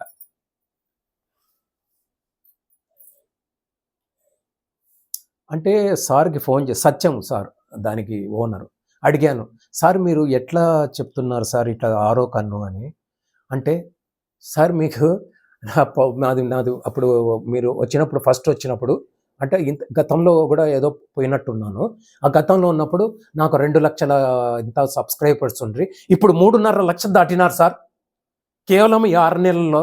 అదంతా కూడా మీ వల్లనే, మీ పలుకుబడి మీకు తెలియదు, ఏడో కన్ను అంటే మరి బాగుండదని 6వ కన్ను అంటున్నా. ఈ మధ్య 6వ కన్ను గురించి మాట్లాడుతున్నారు. ఓసి దుంపతేగా ఇన్ని ఏళ్ళుండి పత్రిసార్ దగ్గర 3వ కన్ను అక్కడి దగ్గరే ఆగిపోయినామే. అంటే ఇటువంటి జ్ఞానులు మహానుభావులు ఇంతమంది ఉన్నారు. అసలు పత్రిసారు వీళ్ళకంటే ఎంత అధముడు అన్నట్లు అనిపించింది నాకు నిన్న రాత్రి. ఎట్లా అనిపించింది దానికి ఇంకో ఉదాహరణ చెప్తా. పత్రిసారు మాట్లాడంగా ఎవరైనా పరోక్షంగా కానీ ప్రత్యక్షంగా కానీ విన్నారా? వింటే ఒక్కసారి చెయ్యెత్తండి. చెయ్యెత్తడానికి కూడా సిగ్గేనా? మీ దుంపలు తెగ ప్రత్యక్షంగానో పరోక్షంగానో చూసింటారు, లేదంటే ఈసారి వినడానికి ప్రయత్నం చేయండి. ఎప్పుడు కానీ నా తెలిసినంత ఇన్నేళ్లలో పరమ గురువైనటువంటి సదానందుల వారికి నా ఆత్మ ప్రణామాలు. ఇంకా పత్రిసారు ముందు ఏమో చెప్తారు కదా, ఏం చెప్తారు సార్? పాదాభివందనాలు మామూలే సార్.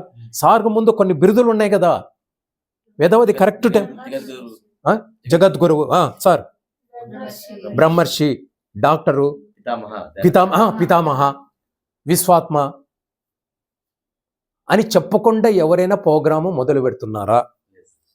అంటే దాని అర్థము పత్రిసార్కి గురువు మీద ప్రేమ లేనట్లే కదా, వీళ్ళందరికీ పత్రిసారి మీద నిజమైన ప్రేమ ఉన్నట్లే కదా. దీనికి మీరేమంటారు? కామంగా అయిపోయింది సార్ అది సంబోధన అనేది. మీరు దాన్ని సంస్కారవంతంగా స్మూత్గా చెప్తున్నారు, అంత అర్థమైంది. కొంచెం ఇప్పుడు ఈరోజు నిజం మాట్లాడుకుందాం సార్, ఏమైతే అయింది కానీ. ఎవరికి సూక్ష్మంగా గ్రహించే శక్తి లేదు, కనిపించేదానికి విలువిస్తున్నారు, మాట్లాడే మాటలకు విలువిస్తుంది. కాబట్టి ఎవడెంత గొప్ప మాటలు చిత్రత వాక్ తిరగలిగిన మాట మాట్లాడితే వాడు గొప్పవాడుగా ఈ ప్రపంచంలో కొనియాలి. నేను అట్లా వ్యక్తిగతంగా విమర్శ చేయటం లేదు సార్. నేననేది ఇప్పుడు వాళ్లతో పోల్చుకుంటే పత్రిసారు పరమ మూర్ఖుడు, ఏమి తెలియని, ఈ మాట అంటున్నందుకు క్షమించండి గురుదేవ, వెధవా అని నేనంట. ఎందుకంటే సారు ఎప్పుడు అట్లా చెప్పలే. గురువైన గురువు, సద్గురువు సదానందుల వారికి నమస్కారాలతో అనే మాట నేను ఎప్పుడు వినలే. మీలో ఎవరైనా వినింటే ఏమన్నా చెప్పండి. నేను సబ్జెక్టు డివియేట్ మాట్లాడుతున్నానని అనటంలే, వీరు అన్న దాంట్లోకి ఇంకా లోపలికి చొచ్చుకొని పోతున్నా. అంటే మనము బయట కనిపించేది ఒకటి, లోపల ఉండేది ఒకటి. లోపల బయట మనకు కావలసింది ఒకటి, ధ్యానం కాదు, కీర్తి కావాలా. కీర్తి కంటే ముందు డబ్బు కావాలా. డబ్బులు చాలా ముఖ్యమే. ధనం మూలం ఇదం జగత్. డబ్బు లేకోకుంటే మన జరగవు. అయితే ఎంతవరకు కావాలా అనేదే ప్రశ్న, అది వేరే విషయం. తర్వాత కీర్తి.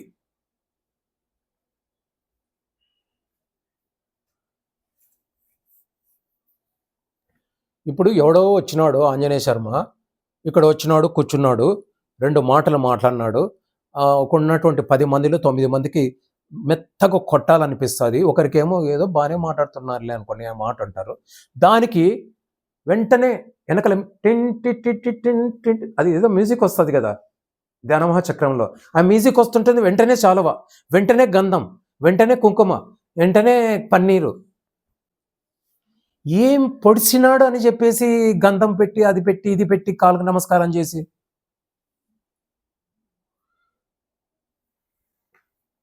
మీకు కోపం వస్తుందా? సబ్జెక్టు పక్క పోతుందని.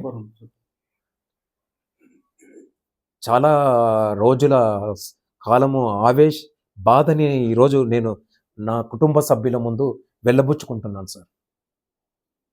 వీరు కూడా అదృష్టవశాత్తు దీనికి సంబంధించిన రిలేటెడ్ ప్రశ్ననే అడిగినారు. ఇట్లాంటివి చూసుకొని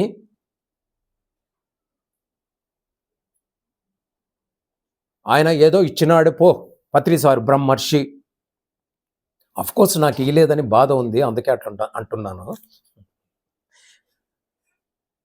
ఎక్కడికి పోయినా ముందు వేరే వాళ్ళు చెప్పేది, ఈయన సారు పెట్టినాడు అనుకో, సతీష్ సార్ ఆంజనేయ శర్మ వస్తున్నాడని, సార్ ఆంజనేయ శర్మ కాదు సార్ బ్రహ్మర్షి, సార్ మర్చిపోయాను. ఆ బ్రహ్మర్షిని కొటేషన్లో ఇన్వర్టెడ్ కామాస్. ఈరోజు సరదాగా అడుగుతున్నాను, నా మాటలు ఏమన్నా సీరియస్గా విసుగు పుట్టేటట్లు ఉన్నాయా? నువ్వు నీకు అవునా? అవునా? బ్రహ్మర్షి అనే మాట మీరు విన్నారు కదా, చాలామంది మహానుభావులకు ఇచ్చారు. దానికి వ్యక్తిగతంగా ఏమి లేదు, నాకు ఈ లేదు అనేటువంటి ఒక అక్కస్తో మాట్లాడుతున్నా. బ్రహ్మర్షి అంటే అర్థం ఏమన్నా మీరు ఏమన్నా తెలుసుకున్నారా? ఇప్పుడున్న అటువంటి మన పిల్లలు, సార్లు, పెద్దవాళ్ళతో ఒక నా సందేహం అడుగుతున్నా, బ్రహ్మర్షి అంటే అర్థం ఏంటి? మనం విన్నాం కదా సార్, రాజర్షి, మహర్షి, ఋషి, బ్రహ్మర్షి. బ్రహ్మర్షి అనే పదముకి అర్థం ఏంటి?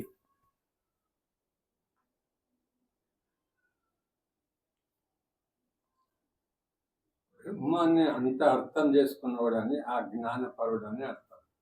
బ్రహ్మాన్ని అర్థం చేసుకున్నవాడని ఆ పేరు పదవి వచ్చింది. బ్రహ్మశ్రీ అంటే బ్రహ్మాన్ని అంతా తెలుసుకున్నాడు అని ఆ భావన వచ్చిందని అంటున్నాడు. నాకు వచ్చిన అభిప్రాయం అది.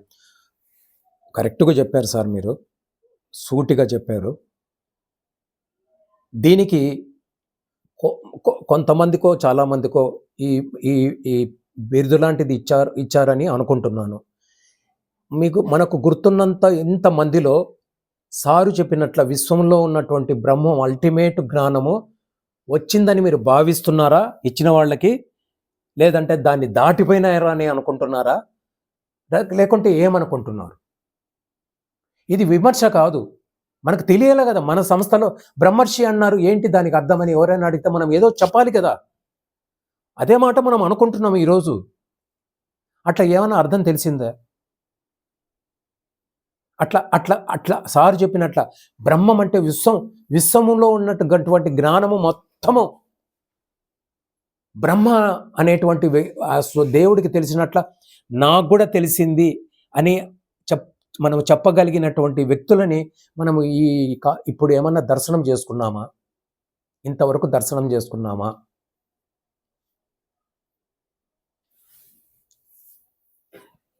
దీన్ని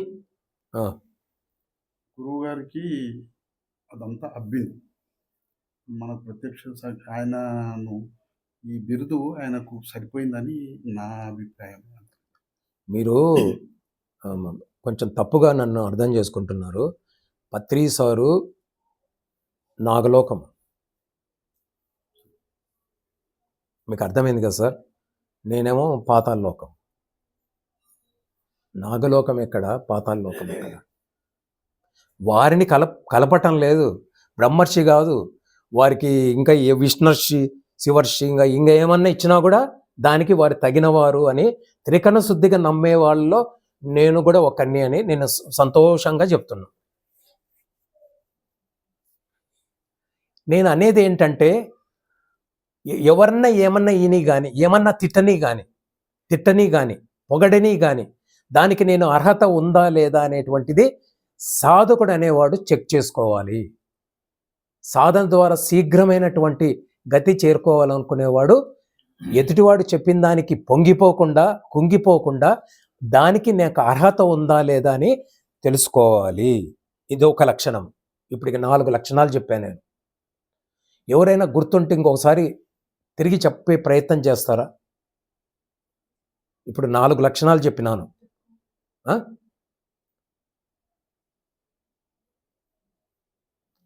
నిన్ను చూస్తే నువ్వా చెప్పింది? నువ్వు మొన్న ఏదో సినిమా చూస్తే సీతమ్మ వాకిట్లో సిరిమెల్ల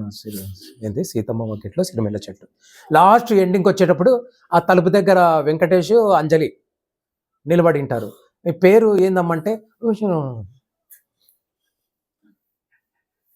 పక్కన మొగుడు ఉన్నాడు కాబట్టి సిగ్గుపడినారు, భలే ఉంటుంది. భవిష్యత్తులో సరేలే, నేనేం కాదనిలే, నీ పెళ్ళికి పిలిచి నన్ను వస్తా.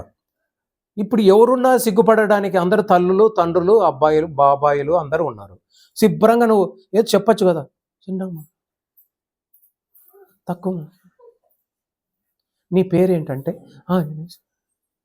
నీ పేరేంటంటే ఆంజనేయ శర్మ. మీ పేరు ఏంటంటే ఆంజనేయ సార్. సాధకుడు ఉండవలసినటువంటి ఇంకొక లక్షణము, మాట ఎప్పుడు కూడా స్పష్టంగా ఉండాలి, సరళంగా ఉండాలి, సంపూర్ణంగా ఉండాలి. చుక్క భయపడుతున్నట్లు, మొహమాట పడుతున్నట్లు ఉండకూడదు. కనీసం ఏం చెప్పినారంటే, ఏ దరిద్రమన్నా ఉండొచ్చు కానీ దారిద్ర్యము ఉండకూడదయ్యా అని పత్రిసారి చెప్తారు. అంటే మనం చెప్పే మాటలో ఇంకా దరిద్రం ఉండకూడదు, ఏమంటారు దాన్ని, లోభత్వం ఉండకూడదు, స్పష్టంగా మాట్లాడాలి. ఇప్పుడు చెప్పు, నేను 4 పాయింట్లు చెప్పిన. ఒక పాయింట్ ఏంటి?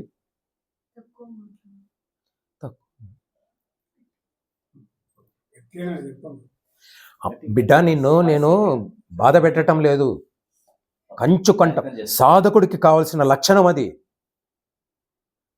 మృదువుగా, మర్యాదగా, సంస్కారవంతంగా, స్పష్టంగా,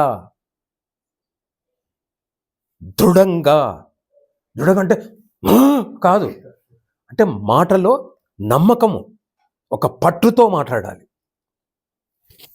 ఆమె ఎక్కువ మాట్లాడుతుంది, తక్కువ మాట్లాడాలంటే అది తయారైనాక తక్కువ మాట్లాడుతుందని చెప్పగలుగుతాను. సరే, ఒకటేంటి, మనము తక్కువ మాట్లాడాలి, వినటం బాగా నేర్చుకోవాలి. తక్కువ మాట్లాడాలి, వినటం బాగా నేర్చుకోవాలి. తర్వాత చేసే పని పట్ల ఎరుకతో ఉండటం. దానికి ఎగ్జాంపుల్ చెప్పాను కదా, బ్యాంకుకు పోతే విలువైన వస్తువు తీసుకున్నప్పుడు ఎవరు చెప్పరు కదా, దాని విలువ తెలుసు కాబట్టి మనం జాగ్రత్తగా ఉన్నాం. ధ్యానం విలువ తెలిస్తే మనము జాగ్రత్త అవుతాము, ఎక్కువ టైం దీనికి కేటాయిస్తాము, ఎక్కువ శ్రద్ధగా చేస్తాము. అప్పుడు నిద్ర రామన్నా రాదు, ఓపిక అనేది పోనే పోదు, తిండి మీద ధ్యాస ఉండదు.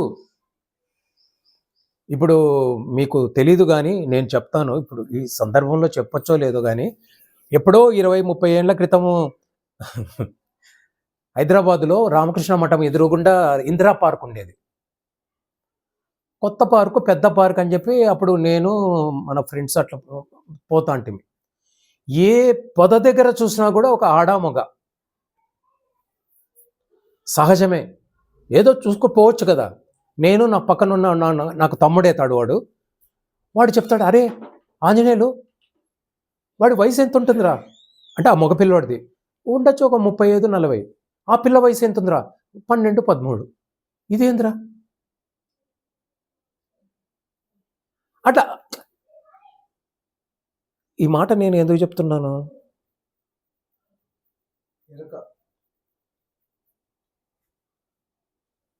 పెద్దది, చాలా ఎకరాలది, అది ఏ పొద దగ్గర పోయినా అదే. మరి తిరిగి పోయేటప్పుడు, గేట్ దగ్గర పోయేటప్పుడు వాళ్ళు అదే పొజిషన్లోనే ఉంటారు. అంటే ఎంత నేను అనుకుంటున్నా, ఈ ధ్యానంలోకి వచ్చిన తర్వాత అదే సాధనగా ఉండింటే ఈ పాటికి ఈ విశ్వానికే గురువు అవుతా అంటేనేమో నేను అనుకుంటాను. అదే పొజిషన్లో వాడు ఇట్లనే ఉంటాడు, ఆ పిల్ల ఇట్లనే ఉంటుంది, అదే పొజిషన్లోనే. నేనేం తిట్టడం లేదు, అంత ఓపిక, అన్ని గంటలు తిరిగి వచ్చిన తర్వాత వాడు నాకు తమ్ముడు వరుస అవుతాడు, 1 నెల చిన్న, పోవచ్చు కదా, అరే ఆంజనేయులు ఆగు అనేవాడు నన్ను. ఎందుకురా అంటే, ఆగు అని. వాడు వాళ్ళ దగ్గర పోయి ఇట్లా తట్టి, అమ్మా అన్న మీకు విసుగు రాదా, ఇంతసేపు ఏం చూసుకుంటారు, ఏముంది మీ మొహాల్లో.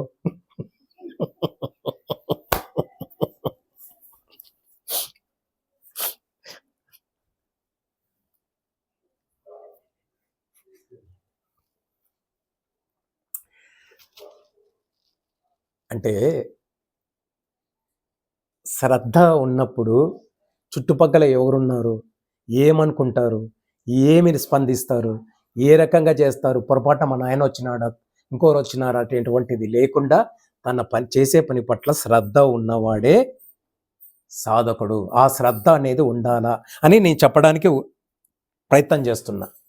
ఎరుక. ఇప్పుడు ఈ క్షణం నుంచి ఎదుటివాడు ఏమనుకుంటున్నాడు, పక్కవాడు ఏమనుకుంటున్నాడు, హెచ్చు తగ్గులు, ఇది సంబంధం లేదు.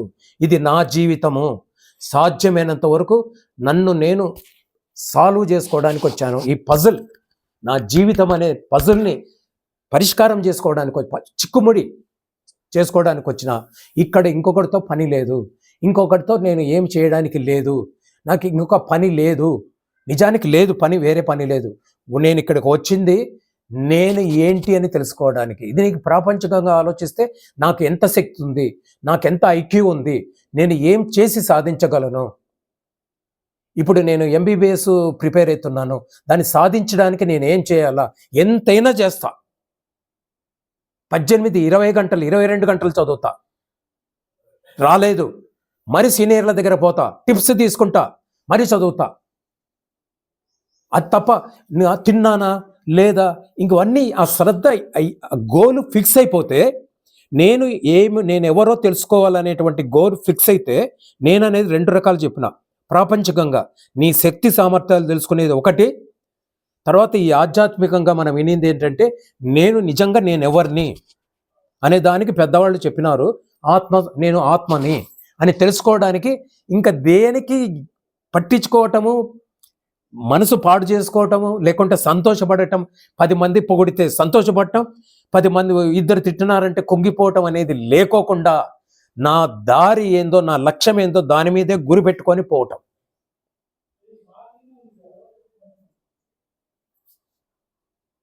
ఎరుక అంటే అదే. ఈ ఎరుక అనేది రావడానికి ఎట్లా చేయాలి సార్, జాగరూకత అంటే ఎట్లా, అవేర్నెస్ అంటే ఏంటి, దాని మీద క్లాసుల కొద్దీ జరుగుతాయి. ఏం పని లేదు. రైలు పట్టాలు ఉంటాయి కదా, రైలు పట్టాల మీద పండబెట్టి ఒకరిని, ఆ రైలు వచ్చేంత వరకు అట్లే ఉంటారంటే వాడు ఎవరు చెప్పకముందే పరిగెత్తుకుంటూ పోతాడు. అదే ఎరుక.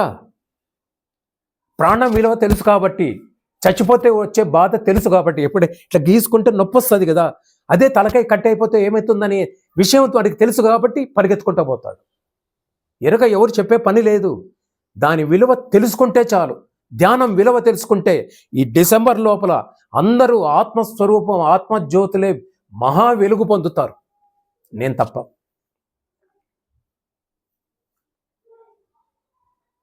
ఆత్మ తెలుసుకుంటే ఏమొస్తుంది? 99 తలకాయ నొప్పులు పోతాయి ఈ భూమి మీద, ఈ ప్రపంచంలో, ఈ సంఘంలో. ముఖ్యంగా నాకేం కావాలనేది క్లారిటీ వస్తుంది.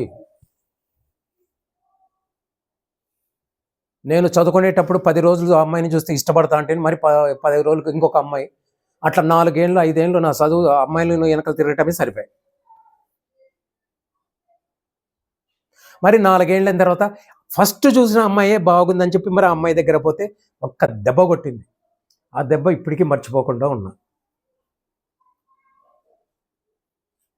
అంతే జీవితం అంతా ట్రైలు ఎర్రరు మెథడు. ఇప్పుడు ఇది బాగుంది, తర్వాత అది బాగుంది, తర్వాత అది బాగుంది. ఈ మధ్య యూట్యూబుల్లో కొన్ని వచ్చినాయి, అందమైన జీవితము, లీగల్ అడ్వైజు అట్లా వచ్చినాయి. అక్కడ ఒక లాయరు అట్లా కూర్చుంటాడు, డాక్టర్ కూర్చుంటారు, ఒక యాంకర్ కూర్చుంటారు. వాళ్ళు అడుగుతుంటారు, సార్ నేను ఆయన ఒక 5 సంవత్సరాల నుంచి లవ్ చేసుకుంటున్నాం. ఇంకా తర్వాత స్టోరీ ఏదో నడుస్తుంది. నేను అటువంటి ఎపిసోడ్లు ఏం అర్థం చేసుకుందామని దగ్గర 100 ఎపిసోడ్లు 100 చూశాను. చిన్నప్పటి నుంచి ఇప్పటికీ ఇంకా భవిష్యత్తులో కూడా ప్రేమ అంటే ఏందో నాకు ఇప్పటికీ తెలియదు.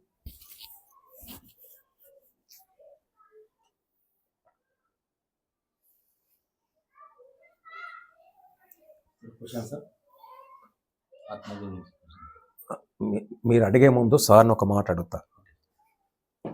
నన్ను తప్పుగా భావించకుండా నేను చాలా సిన్సియర్గా అడుగుతున్నాను సార్, ప్రేమ అంటే ఏం సార్ మీ ఉద్దేశంలో? మీ గురించి ఉంటుంది, నా గురించి కాదు, ప్రేమ అంటే ఏంటి మీ ఉద్దేశంలో? అమ్మ ఎవరైనా ఉంటే కొంచెం మంచినీళ్ళు ఇస్తారా?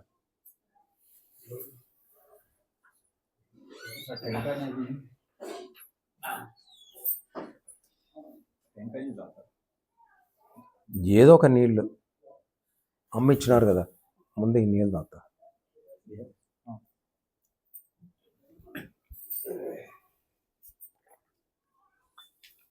ఉంచండి. అవి టెంకాయ నీళ్ళు జనరల్గా మనం టెంకాయ నీళ్ళు తాగుతామంటాం. టెంకాయ నీళ్ళు ఏదో చెట్టుకు వచ్చి నీళ్ళు వచ్చినాయి సరిపోయింది.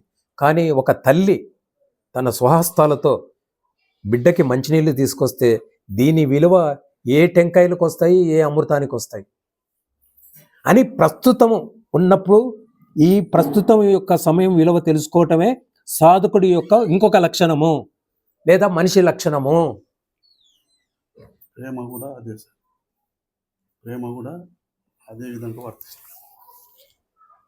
చెట్టు నుంచి తెచ్చే నీటి కంటే ఆ తల్లి తెచ్చియడంలో నిజమా కాదా సార్? నిజం.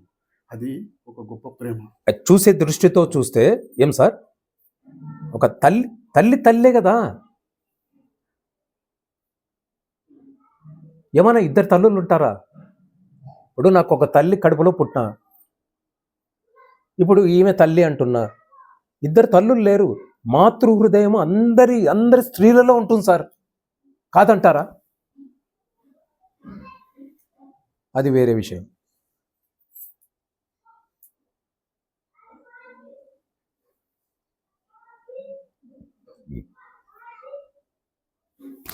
ప్రేమ అనే దాంట్లో నేను చెప్పాలన్నా, చెప్పండి మహానుభావ.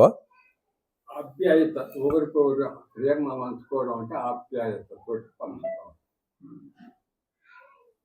ఒకరికొకరు ప్రేమ అంటే ఆప్యాయత, అంటే ఒకరికొకరు సంతోషంగా ఆప్యాయత చేసుకోవడమే ప్రేమ అని నాకు వచ్చిన ఆలోచన. చక్కగా చెప్పారు. మరి సారు చెప్పిన దానికి ఒక చిన్న మాట ఏమైనా నేను యాడ్ చేయొచ్చా? ఒక మాట యాడ్ చేయొచ్చా మీకు? మీరు చెప్పిన దానికి మీరు పర్మిషన్ ఇస్తే. చెప్పండి.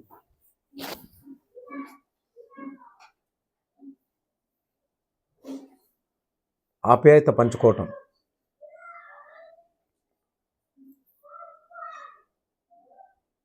ఉదాహరణకి నేను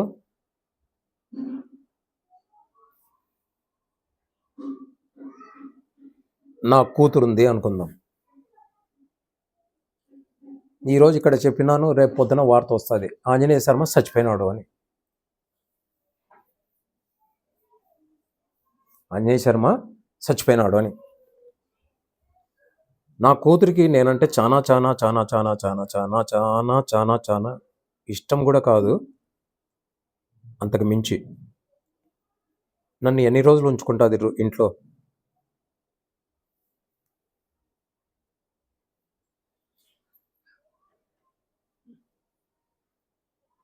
శరీరం ఉంది కదా, ఏదో ప్రాణం అనేది లేదు అనుకుంటున్నాను, కానీ శరీరం అయితే ఉంది కదా, దానికి కూడా ఆప్యాయత చూపించగలదా? చూపిస్తే ఎన్ని రోజులు చూపిస్తుంది? ఒక రోజా? ఐస్ బాక్స్లో పెడితే 10 రోజుల? అంతకంటే ఏమన్నా ఉంటుందా? తీసిపోయి కాల్ చేసి బాపనోళ్ళ ఇంట్లో ముందు కాల్ చేస్తే కోమటోళ్ళ ఇంట్లో భోజనం తిన, లేకుంటే భోజనం తిని తొందరగా రానిరా, కానీ తొందరగా, అది బండి రాలేదా వైకుంఠ రథము, ఆకలి.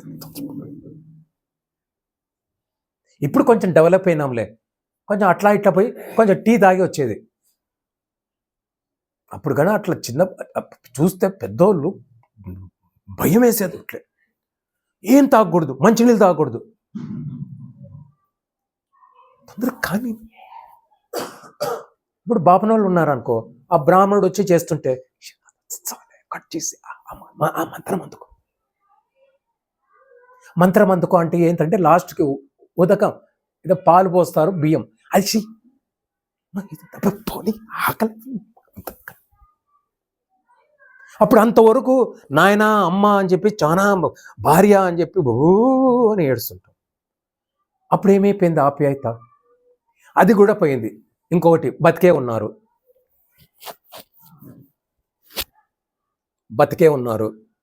మనం ఇప్పుడు ఎక్కడున్నాము? మహబూబ్నగర్లో ఉన్నాము. ఒకసారి విశాఖపట్నము అరకులోయ గిరిజన ప్రాంతంలో పోదాం. అక్కడ అడవి, అక్కడ కొంతమంది గుడ్డలు కూడా సరిగా వేసుకోరు. అక్కడ సాంప్రదాయం ఇప్పటికీ అట్లనే నడుస్తుంది, వాళ్ళ ఆహార అలవాట్లు వేరు. మనం పోయినామనుకుందాం, ఒక ఆడామగా పోయినారనుకుందాం విహారయాత్రకి. అక్కడ చూస్తే నీళ్లు లేవు, ఏమన్నా టిష్యూ పేపర్లు అంటే టిష్యూ పేపర్ లేవు. ఆకులన్నా ఉండాలంటే ఏమో మన దురదృష్టం కొద్దీ చెట్లన్నీ ఆకులు రాలిపోయినాయి. పొద్దున్న లేస్తూనే మనం ఏం చేస్తాం? బ్రష్ చేసుకుంటాము, కాలకృత్యాలు తీర్చుకుంటాము, తర్వాత స్నానం కూడా చేస్తాం కదా కదా అట్లా ఒక 2, 3, 4, 5, 6, 7, 8 రోజులు చేయలేదనుకుందాం ఇద్దరు, పుల్ల కూడా లేదు తోముకోవడానికి. అప్పుడు వస్తుందా ఆప్యాయత అనేది? అప్పుడు ఉంటుందా ఆప్యాయత? ప్రేమ అనేది ఉంటుందా? అదే సారు చెప్పారు కదా ఆప్యాయత అని, అది ఆ పదం నచ్చింది నాకు. ఉంటుందా సార్? చెందింది. ఇంకో 10 రోజులు మొహం లేదు, స్నానం లేదు, ఏం లేదు.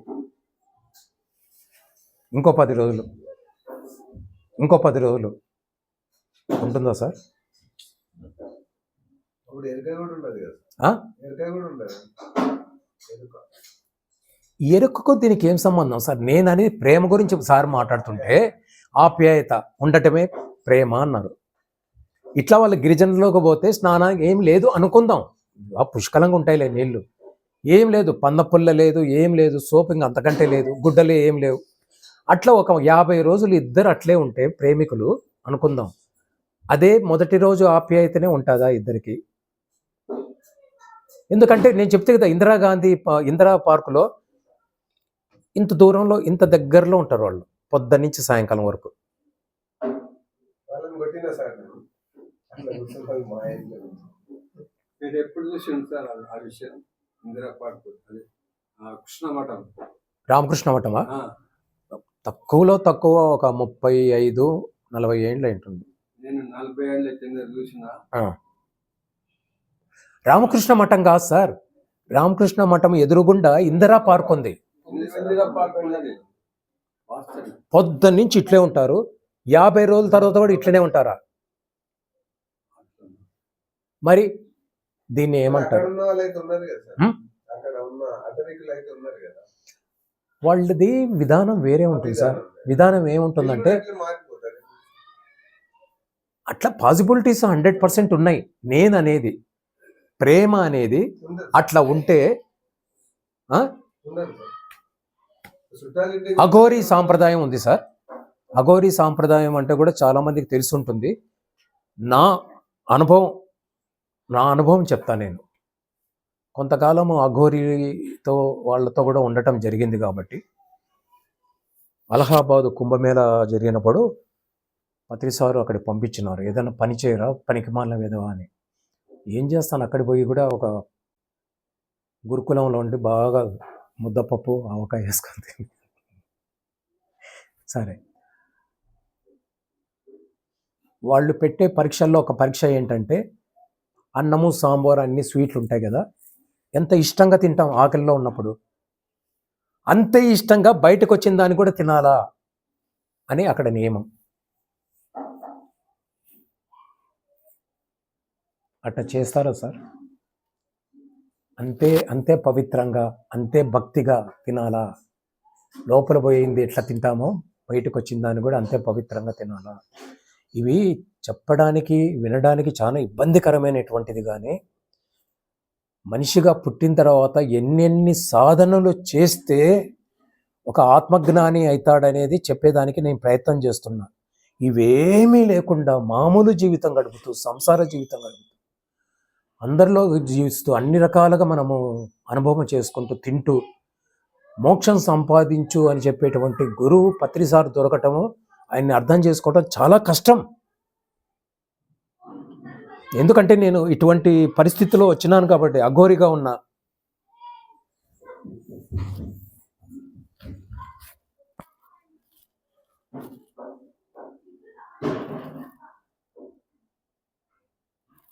వీలవుతుందో సార్ అట్లా రెండిటిని ఒకటే రకంగా పవిత్రంగా తినటం అనేది సాధ్యమా సార్?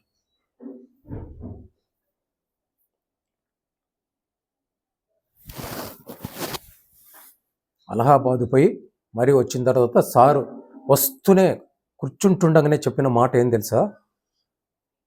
అన్నం తినటము ఎంత పరిమళంగా ఉంటుందో బయటకు వచ్చేది కూడా పరిమళం కావాల. నువ్వు యోగివి అయినావు అనే దానికి అది నిదర్శనము అన్నాడు. ఎవరిని అడగద్దు, ఎవరి దగ్గర పోయి వెరిఫై చేసుకోవద్దు, నీకు నువ్వే వెరిఫికేషన్. ఏ రోజైతే రెండు ఒకటే పరిమళం వస్తుందో అప్పుడు నువ్వు యోగి అయినట్లా.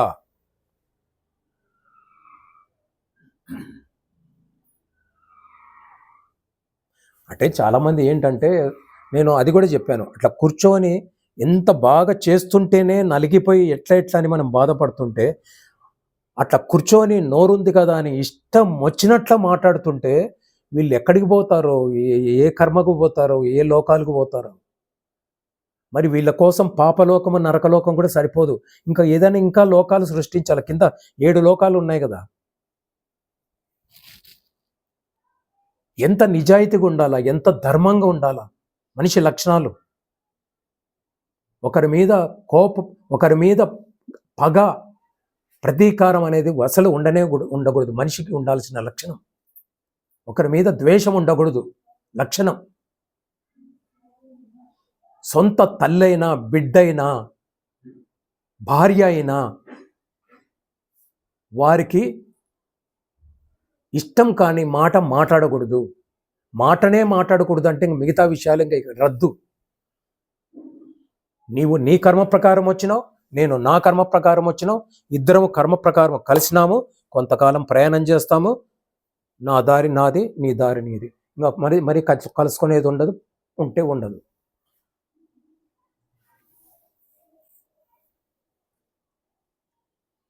ఇప్పటికి నేను 8 లక్షణాలు చెప్పిన. మనిషి అనేవాడికి ఉండాల్సిన లక్షణాలు: క్షమాగుణం ఉండాలి. మామూలుగా మనకి ఫేవర్ చేస్తే సంతోషం, ఏమైనా ఇబ్బంది పెడితే కోపం రావటం సహజమే. కానీ క్షమాగుణం ఎప్పుడు వస్తుందంటే, సదానందులు వారు చెప్పినట్ల, వస్తుందా రాని, ఉంటుందా ఉండని, పోతుందా పోని అనేటువంటి గుణముని అభ్యసించిన వాడికి మాత్రమే ఆ లక్షణం అబ్బుతుంది, క్షమాగుణం. ఉదాహరణకి పత్రిసారు. ఎంతోమంది ఉదాహరణలు ఉన్నాయి, కానీ మనకు బాగా తెలిసిన మనిషి యోగి గురించి, జ్ఞాని గురించి చెప్పుకుంటే మనకు అర్థమవుతుందనే భావంతో ప్రతిసారి పత్రిసారు అంటాం. మన గ్రూప్లోనే ఎంతోమంది ఉన్నారు మహానుభావులు.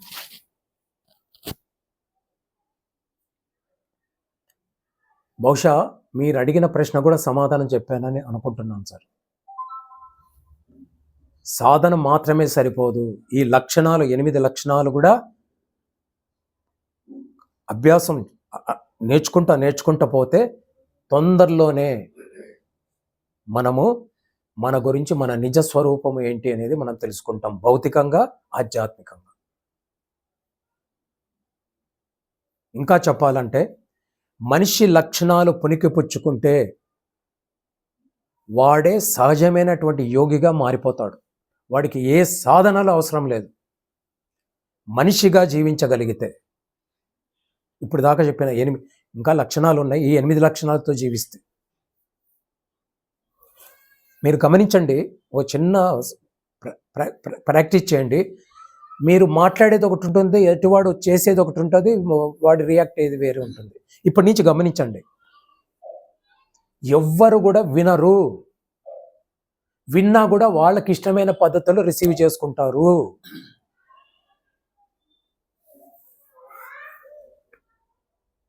ఎవడైతే ఈ లక్షణాలు పుణికిపుచ్చుకుంటాడో వాడు సహజంగానే యోగి అవుతాడు. పత్రిసారు పుట్టుకతో యోగి, రామకృష్ణ పరమహంస, రమణ మహర్షి, ఓషో వారు, డాంజువన్, కేర్లెస్ క్యాస్ట్రాన్, తెలుగులో మలయాళ స్వామి.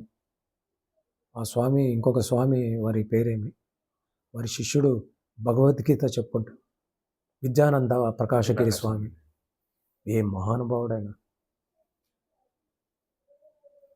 ఆయన గీత అంటే తింటే గారే తినాలా, వింటే భారతం అన్నట్ల గీత గురించి ఆయన చెప్తేనే వినాల. నవ్వుతూనే 10 నిమిషాలకు ఒకసారి ధ్యానం అనే మాట మాట్లాడకుండా ఉండనే ఉన్నాడు.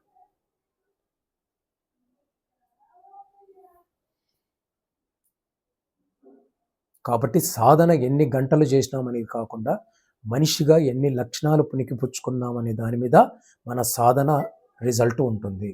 ఈ లక్షణాలు గన ఇప్పుడు సార్ అడిగినట్లు కూడా పరోక్షంగా ఈ లక్షణాలు లేకుండా ధ్యానంలో ఒకవేళ పైకి పోయినా కూడా వాడు సర్వభ్రష్టు పట్టుతాడు, యోగ భ్రష్టత్వం వస్తుంది. అట్లా యోగ భ్రష్టత్వం పొందిన వాళ్ళు ఎంతమంది ఉన్నారు, ఎంతమంది మహానుభావులు ఉన్నారు. రాముడు కంటే గొప్పోడు రావణాసురుడు, యోగంలో భ్రష్టత్వం పొందినాడు. ధ్యానం చేస్తుంటే ఒక్కొక్క గుణం పోయి లాస్ట్కి కనీసం సత్వగుణమైన రావాలి. ఆ సత్వగుణం రాకోకుండా ఇంకా ఎక్కడో వెనకాల పడి ఉంటానంటే వాడిని బాగుపరచటం, వాడిని పుట్టించినోడికి కూడా సాధ్యం కాదు. రావణాసురుడు సాక్షాత్తు బ్రహ్మకు మనవడు.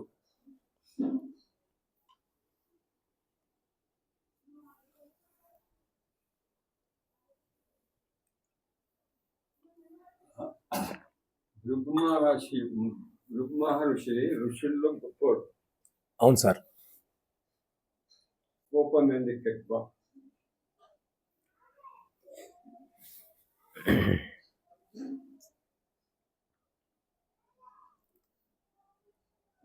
చెప్పమంటారా? చెప్పండి, నాకు వచ్చేది నేను అడిగిన క్వశ్చన్, మంచి దానికి సమాధానం. అవును సార్. ఈ ధ్యానంలోకి వచ్చిన తర్వాత మనము 1-2 పదాలు వింటూ వస్తున్నాం సార్. ఒకటి ఏంటంటే అంశాత్మ, 2 పూర్ణాత్మ. పూర్ణాత్మ అనేది జనన మరణ చక్రాల నుంచి విడివడి ఎక్కడో లోకంలో ఇంకా ఏదో పని చేస్తుంటుంది, కానీ అది సంపూర్ణంగా భూమికి సంబంధించినటువంటి జ్ఞానము సంపాదించినదు.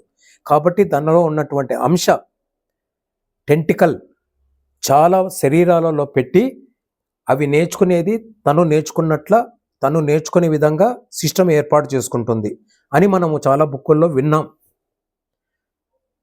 పూర్ణాత్మ ఒక యాపిల్ పండు అనుకుందాం, దాన్ని ఒక 10 ముక్కలు చేసేసి ఒక్కొక్క ముక్క ఒక్కొక్కరికి ఇచ్చినట్లు పూర్ణాత్మ ఎన్నో అంశాత్మలుగా విడదీసుకొని ప్రపంచంలో ఎంతో మందిలో ఉండి వాళ్ళ ద్వారా జ్ఞానం నేర్చుకొని తను కూడా డెవలప్ అవుతూ ఉంటుంది. అదేవిధంగా శివుడు పూర్ణాత్మ అని అనుకుంటే, పూర్ణాత్మ కాదు ఆయన, పూర్ణాత్మ అనుకుంటే ఆయన అంశ తీసి ఒకరిలో పెట్టి అది ఆయన ద్వారా కొన్ని విషయాలు స్పష్టం చేయడానికి చేశాడు. అటువంటి అంశాత్మ ఒకానొక అంశాత్మనే భృగ మహర్షి. దాన్ని మనం కొంచెం వేదం అట్లా పోయినామంటే ఆయన థర్డ్ ఐలో నుంచి ఉద్భవించినటువంటి మనిషి. థర్డ్ ఐ అంటే జనరల్గా అది దివ్య నేత్రం అనేది కరెక్టే.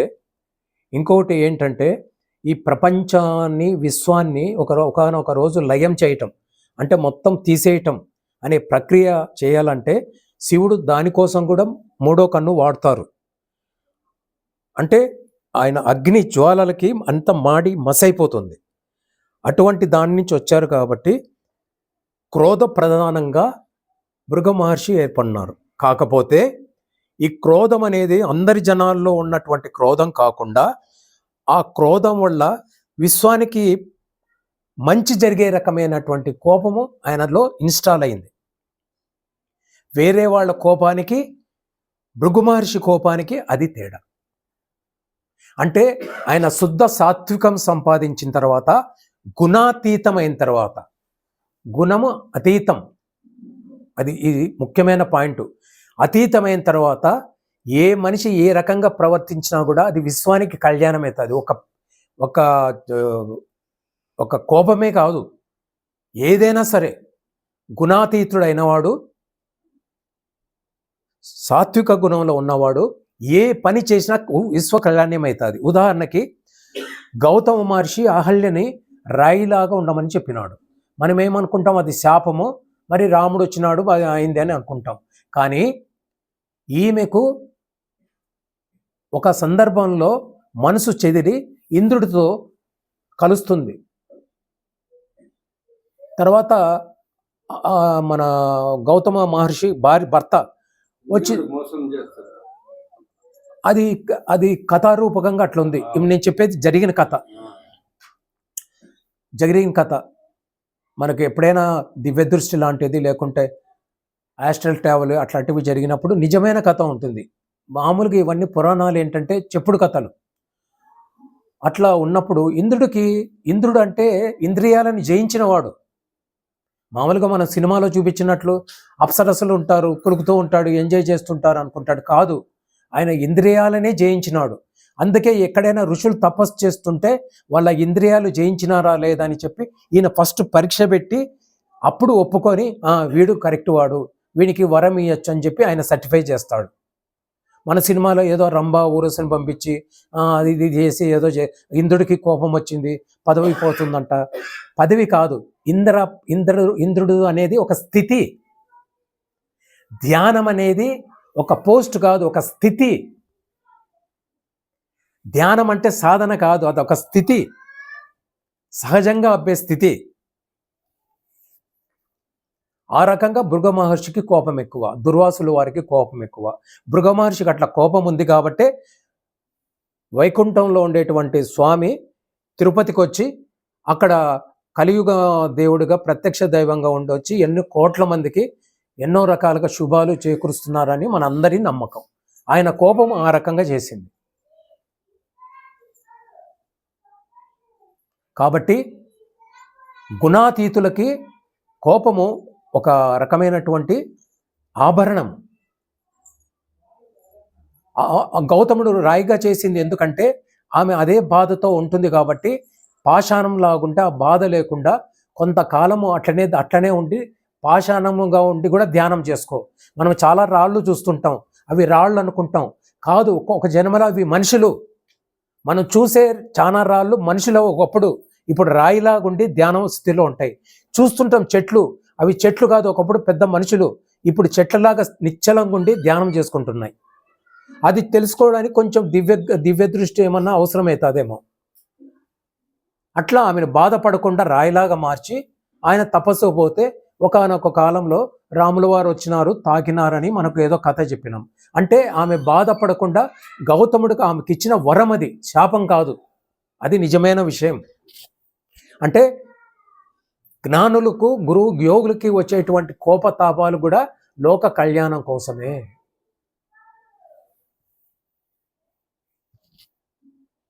అది సంగతి. అర్థం ఒకటి ఉంటుంది ఆధ్యాత్మికతలో, పరమార్థం ఇంకోటి ఉంటుంది. చాలా వరకు అందరూ అర్థాల కోసం వెతుకుతారు, కానీ పత్రిసాల లాంటి ఒక మహాయోగులు వచ్చినప్పుడు వాళ్ళ అర్థాలు పట్టుకోకూడదు, మాటలు పట్టుకోకూడదు, వాళ్ళ అంతరార్థం పట్టుకోవాలి. అది పట్టుకోవడానికి కూడా సాధన ముఖ్యం. సాధనతో పాటు మనిషికి ఉండాల్సినటువంటి లక్షణాలు కూడా ముఖ్యం.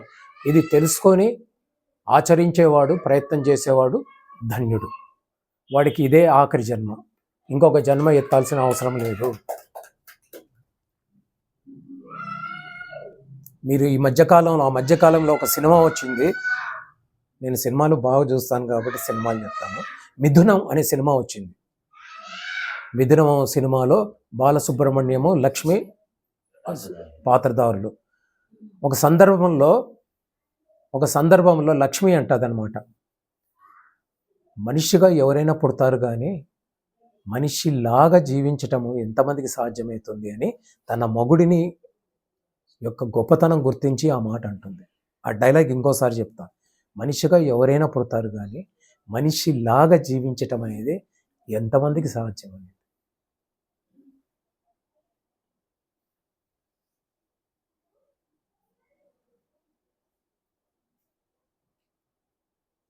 కాబట్టి మనిషిలాగా జీవించడానికి ప్రయత్నం చేద్దాం, నేను తప్ప. అన్నిట్లో చెడ్డది ఏది?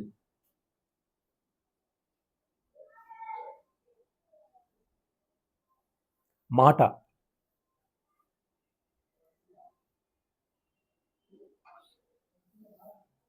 దాంతో కూడినటువంటి మనస్సు. మాశ్చర్యం కాదా?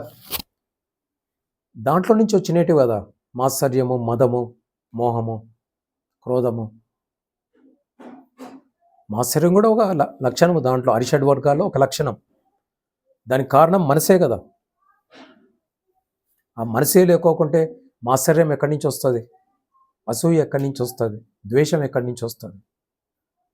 ఈ అరిషడ్ వర్గాలు జయిస్తే సరిపోతుంది అని అంటారు. కాదు, నేను చెప్పిన ఈ 8 లక్షణాలు కూడా సాధన ద్వారా మనము దాటుకుంటూ పోవాలి అని చెప్పి ఇంతసేపు ఓపికగా ఇన్నందుకు అందరికీ కృతజ్ఞతలు, నమస్కారాలు తెలియజేస్తూ ఇంకా ముగిస్తున్నాను. స్వస్తి.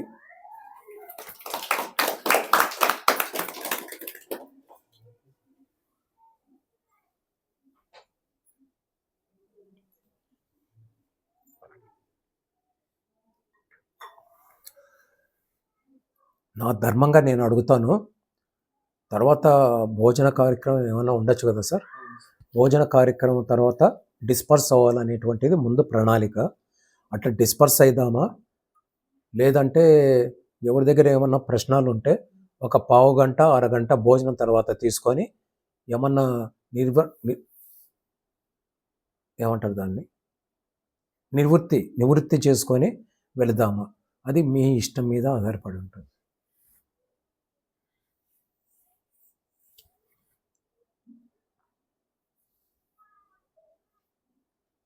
భోజనం తర్వాత ఉమ్. కొంతమందికి ఇంకా ఉంటాయి సార్ కొన్ని. ఉమ్. ఎందుకంటే అమూల్యమైనటువంటి సమయం, బట్ మీరు కూడా ఈ కేటాయించి ఇచ్చారు కనుక ఏమి తెలుసుకోవాలన్నా మనకంటే ముందు ఉన్నటువంటి వాళ్ళ ద్వారా తెలుసుకుంటేనే అది సఫలమవుతుంది.